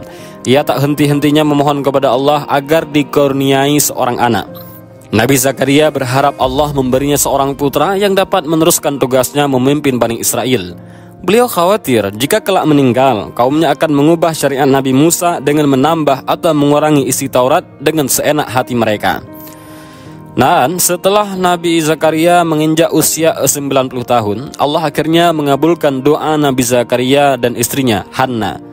Mereka diberi keturunan seorang anak laki-laki yang bernama Yahya. Padahal Nabi Zakaria sudah tua, istrinya pun sudah mandul, sehingga tidak memungkinkan untuk memiliki anak. Namun karena kasih sayang Allah kepada Nabi Zakaria, ia pun akhirnya diberi keturunan. Yahya adalah nama yang diberikan langsung oleh Allah. Sebelumnya Allah tidak pernah menciptakan seorang yang serupa dengan Yahya. Kelak anak Zakaria inilah yang akan memberikan firman Allah tentang Nabi Isa alaihissalam. Ia meneruskan perjalanan dakwah Nabi Zakaria dan menjadi seorang nabi. Sahabat Tafakkur Fiddin yang Allah muliakan, sekarang kita bahas Nabi yang ke-23, yaitu Nabi Yahya. Nabi Yahya ini berasal dari keturunan Nabi. Ayahnya adalah Zakaria. Beliau dikaruniai Nabi Yahya ketika usianya cukup tua. Kelahiran Nabi Yahya merupakan mukjizat yang diberikan oleh Allah kepada Nabi Zakaria. Selain usianya yang sudah cukup tua, Nabi Yahya dilahirkan dari rahim seorang wanita mandul. Kelahiran Nabi Yahya bertepatan dengan keadaan Bani Israel yang tengah dijajah bangsa Romawi. Waktu itu Raja Herodus menjabat sebagai wakil kekaisaran Romawi yang berkedudukan di Palestina. Masa kepemimpinannya dikenal sangat kejam dan tidak berkeprimanusiaan. Meski begitu, Nabi Yahya tumbuh sebagai anak yang soleh, taat kepada orang tua dan beriman kepada Allah. Bahkan ketika usianya masih kanak-kanak, ia sudah menunjukkan ketaatannya. Nabi Yahya juga dikenal sebagai sosok yang penyayang. Sifatnya ini tidak hanya berlaku kepada sesama manusia, bahkan makhluk hidup lainnya seperti tumbuhan dan binatang. Sebagai utusan Allah, tentu Nabi Yahya dikaruniai mukjizat sebagai tanda kenabiannya. Salah satu mukjizat Nabi Yahya ialah memiliki ilmu yang sangat luas. Beliau bahkan menjadi orang terpandai pada masanya. Sejak kecil Nabi Yahya gemar membaca. Dirinya juga mampu memutuskan perkara dan mencari jalan keluar untuk segala persoalan. Selain itu, Nabi Yahya juga memiliki mukjizat menghafal kitab Taurat sejak kecil. Allah berfirman dalam surat Maryam ayat 12-13, "Hai Yahya, ambillah Alkitab, Taurat itu dengan sungguh-sungguh, dan kami berikan kepadanya hikmah selagi ia masih kanak-kanak, dan rasa belas kasihan yang mendalam dari sisi kami, dan kesucian dari dosa, dan ia adalah seorang yang bertakwa. Lalu mukjizat lainnya yang dimiliki Nabi Yahya alaihissalam adalah dilindungi dari dosa. Sifatnya yang mulia dan penuh kasih membuatnya tumbuh menjadi manusia yang bertakwa kepada Allah Subhanahu wa taala. Karenanya ia dilindungi dari perbuatan maksiat, sampai-sampai setan tidak dapat menggodanya. Terkait mukjizatnya ini diterangkan dalam surat Maryam ayat 13. Dalam sebuah hadis juga disebutkan oleh Nabi Shallallahu Alaihi Wasallam, tidak ada seorang pun dari anak cucu Adam melainkan pernah berbuat dosa atau berkeinginan berbuat dosa selain Yahya bin Zakaria. Saking mulianya sifat Nabi Yahya, ia dicintai dan ditakuti oleh segala makhluk termasuk binatang buas. Dikisahkan Nabi Yahya tengah berzikir di dalam gua dengan sangat khusyuk, sampai tidak sadar akan kehadiran binatang buas yang menghampirinya. Meski demikian, binatang itu pergi setelah mengetahui manusia di depannya adalah Nabi Yahya alaihi salam. Sahabat Tafakkur Fiddin yang Allah muliakan, sekarang kita bahas Nabi yang ke-24, yaitu Nabi Isa alaihi salam. Nabi Isa alaihi salam adalah satu dari 25 nabi dan rasul yang wajib diketahui oleh kaum muslimin. Sebagai utusan Allah, beliau dianugerahi banyak mukjizat semasa hidupnya. Nabi Isa alaihissalam merupakan keturunan dari Nabi Daud alaihissalam. Beliau dilahirkan tanpa adanya seorang ayah. Isa alaihissalam lahir dari rahim seorang wanita bernama Maryam. Banyak orang menuduh bahwa Maryam berbuat zina karena lahirnya Nabi Isa. Atas kuasa Allah, Isa alaihissalam yang kala itu masih bayi, itu berbicara kepada orang-orang tersebut. Dan ini juga merupakan salah satu dari sejumlah mukjizat yang Allah berikan. Perkataan Nabi Isa disebutkan dalam surat Maryam ayat 30-34. Allah Subhanahu wa taala mengutus Isa untuk menerima wahyu berupa Injil dan bertanggung jawab untuk mengajarkannya kepada Bani Israel. Ketika usia Nabi Isa menginjak 30 tahun, malaikat Jibril turun di Bukit Zaitun dan memberikan wahyu kepada Isa alaihissalam. Sementara itu, kitab Injil yang diberikan kepada Nabi Isa alaihissalam isinya membenarkan ajaran-ajaran kitab-kitab sebelumnya, yaitu Taurat yang diberikan kepada Nabi Musa alaihissalam. Kemudian, mukjizat lainnya yang diperoleh Isa alaihissalam adalah menyembuhkan orang-orang yang sakit seperti kusta, lumpuh, tuli, bahkan buta. Hanya dengan disentuh olehnya, mereka dapat sembuh. Tidak hanya itu, Isa alaihissalam bahkan mampu menghidupkan orang yang meninggal dengan cara memanggil dan mengusapnya. Dirinya juga mampu mendatangkan makanan dari langit ketika para pengikutnya kelaparan di padang pasir. Karena mukjizatnya yang banyak itu, Nabi Isa alaihissalam memiliki pengikut yang senantiasa setia kepadanya. Hal ini membuat pembesar Bani Israel kehilangan kekuasaannya. Mereka lantas menghasut Raja Romawi untuk membunuh Isa alaihissalam dan pengikutnya atas tuduhan melakukan pemberontakan. Mengetahui kabar tersebut, Nabi Isa alaihissalam dan pengikutnya bersembunyi dan menjauhi kerajaan Romawi. Sayangnya, dari semua pengikutnya itu, ada salah satu yang berkhianat, yang bernama Yudas Iskariot. Alasan Yudas Iskariot berkhianat tak lain karena harta. Ia membocorkan tempat persembunyian Nabi Isa alaihissalam dan para pengikutnya. Akhirnya, pasukan Romawi menemukan Nabi Isa alaihissalam, lalu menangkapnya. Ketika Nabi Isa alaihissalam hendak dihukum salib oleh pasukan Romawi, atas izin Allah diangkatlah ia ke langit dan membuat Yudas Iskariot memiliki rupa yang persis dengan Nabi Isa. Hal ini membuat sosok Yudaslah yang disalib, bukan Isa alaihissalam. Menjelang hari kiamat, Nabi Isa alaihissalam akan kembali turun ke bumi untuk menghadapi Dajjal, sebagaimana dikatakan Allah dalam surah An-Nisa ayat 159. Tidak ada seorang pun dari ahli kitab kecuali akan beriman kepadanya Isa sebelum kematiannya, dan di hari kiamat nanti Isa itu akan menjadi saksi terhadap mereka. Sahabat Tafakkur Fiddin yang Allah muliakan, sekarang kita bahas Nabi dan Rasul yang terakhir, yaitu Rasul yang sangat mulia, Nabi besar Muhammad sallallahu alaihi wasallam. Perjalanan hidup Nabi Muhammad SAW menyimpan kisah yang penuh hikmah. Beliau lahir pada bulan Rabiul Awal dan diangkat menjadi Rasul pada usia 40 tahun dan wafat pada umur 63 tahun. Para sejarawan banyak menuliskan kisah hidup Nabi Muhammad dalam kitab tarikh maupun sirah nabawiyah. Di antara penulis kitab sirah nabawiyah yang banyak menjadi rujukan umat Islam adalah Ibnu Ishaq dan Ibnu Hisham. Nabi Muhammad SAW lahir pada hari Senin, tanggal 12 Rabiul Awal tahun Gajah.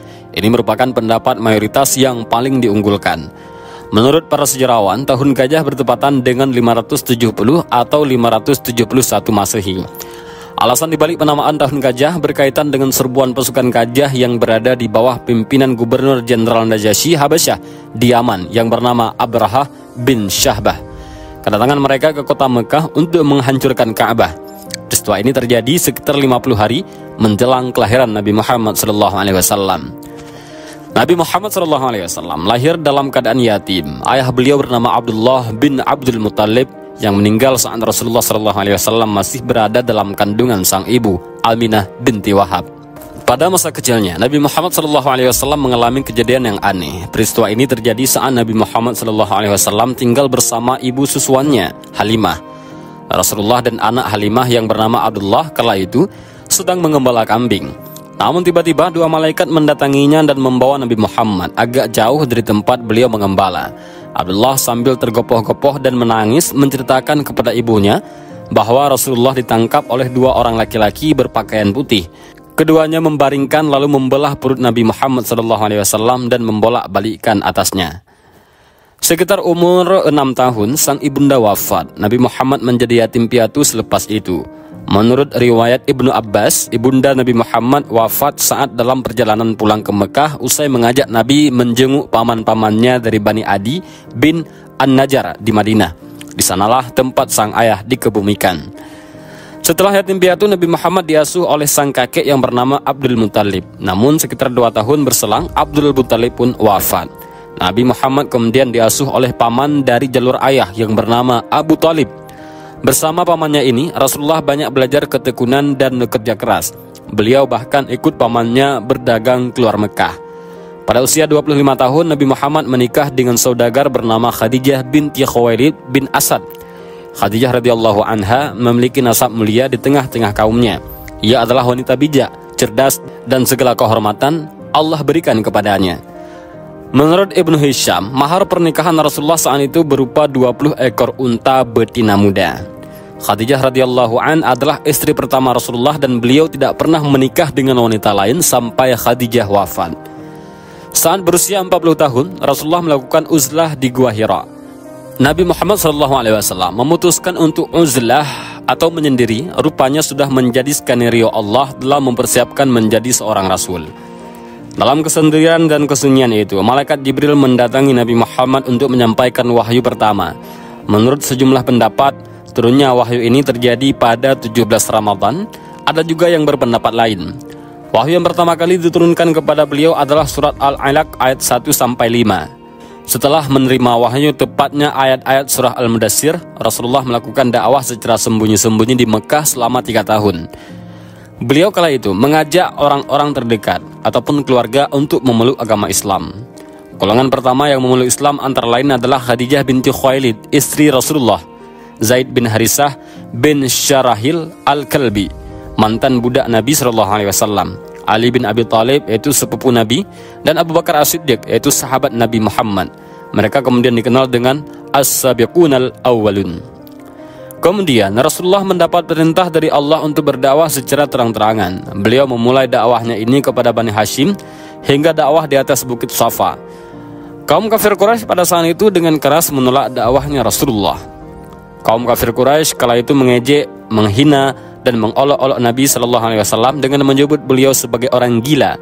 Kaum muslim saat itu juga banyak mendapatkan serangan dari kaum kafir Quraisy. Pada akhirnya masa dakwah di Mekah, Rasulullah melakukan perjalanan spiritual bersama malaikat Jibril dari Masjidil Haram ke Masjidil Aqsa. Lalu beliau melanjutkan perjalanan dari Masjidil Aqsa ke Sidratul Muntaha dengan melewati setiap lapisan langit. Perjalanan agung ini kemudian dikenal dengan Isra Mi'raj.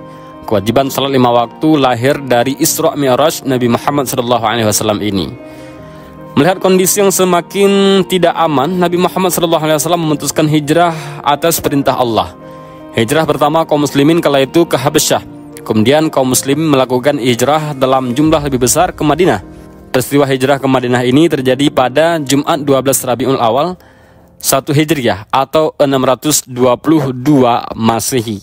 Ada pendapat yang menyebutnya 2 Rabiul Awal.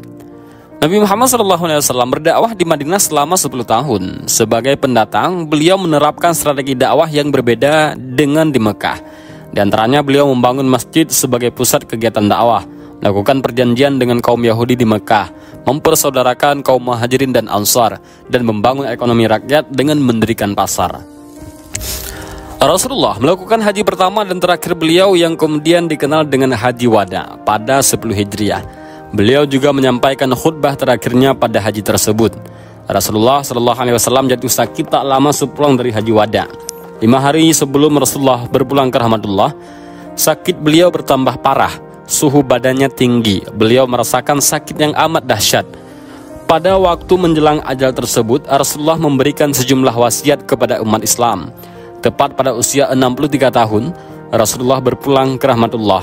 Menurut tarikh Khulafa karya Imam Asyuti, Nabi Muhammad SAW wafat pada tanggal 12 Rabiul Awal tahun 11 Hijriah. Ada perbedaan pendapat mengenai tahun wafatnya Nabi. Ada yang menyebut itu tahun 11 Hijriah, dan ada juga yang menyebut tahun 10 Hijriah. Dan demikianlah kisah dari 25 Nabi. Dari yang pertama Nabi Adam alaihissalam sampai yang terakhir Nabi Muhammad SAW. Mudah-mudahan dengan kita mendengar seluruh kisah para Nabi, ada pelajaran yang bisa kita ambil dan ada hikmah yang bisa kita petik. Mudah-mudahan video ini bermanfaat. Allahu a'lam bishawab. Assalamualaikum warahmatullahi wabarakatuh.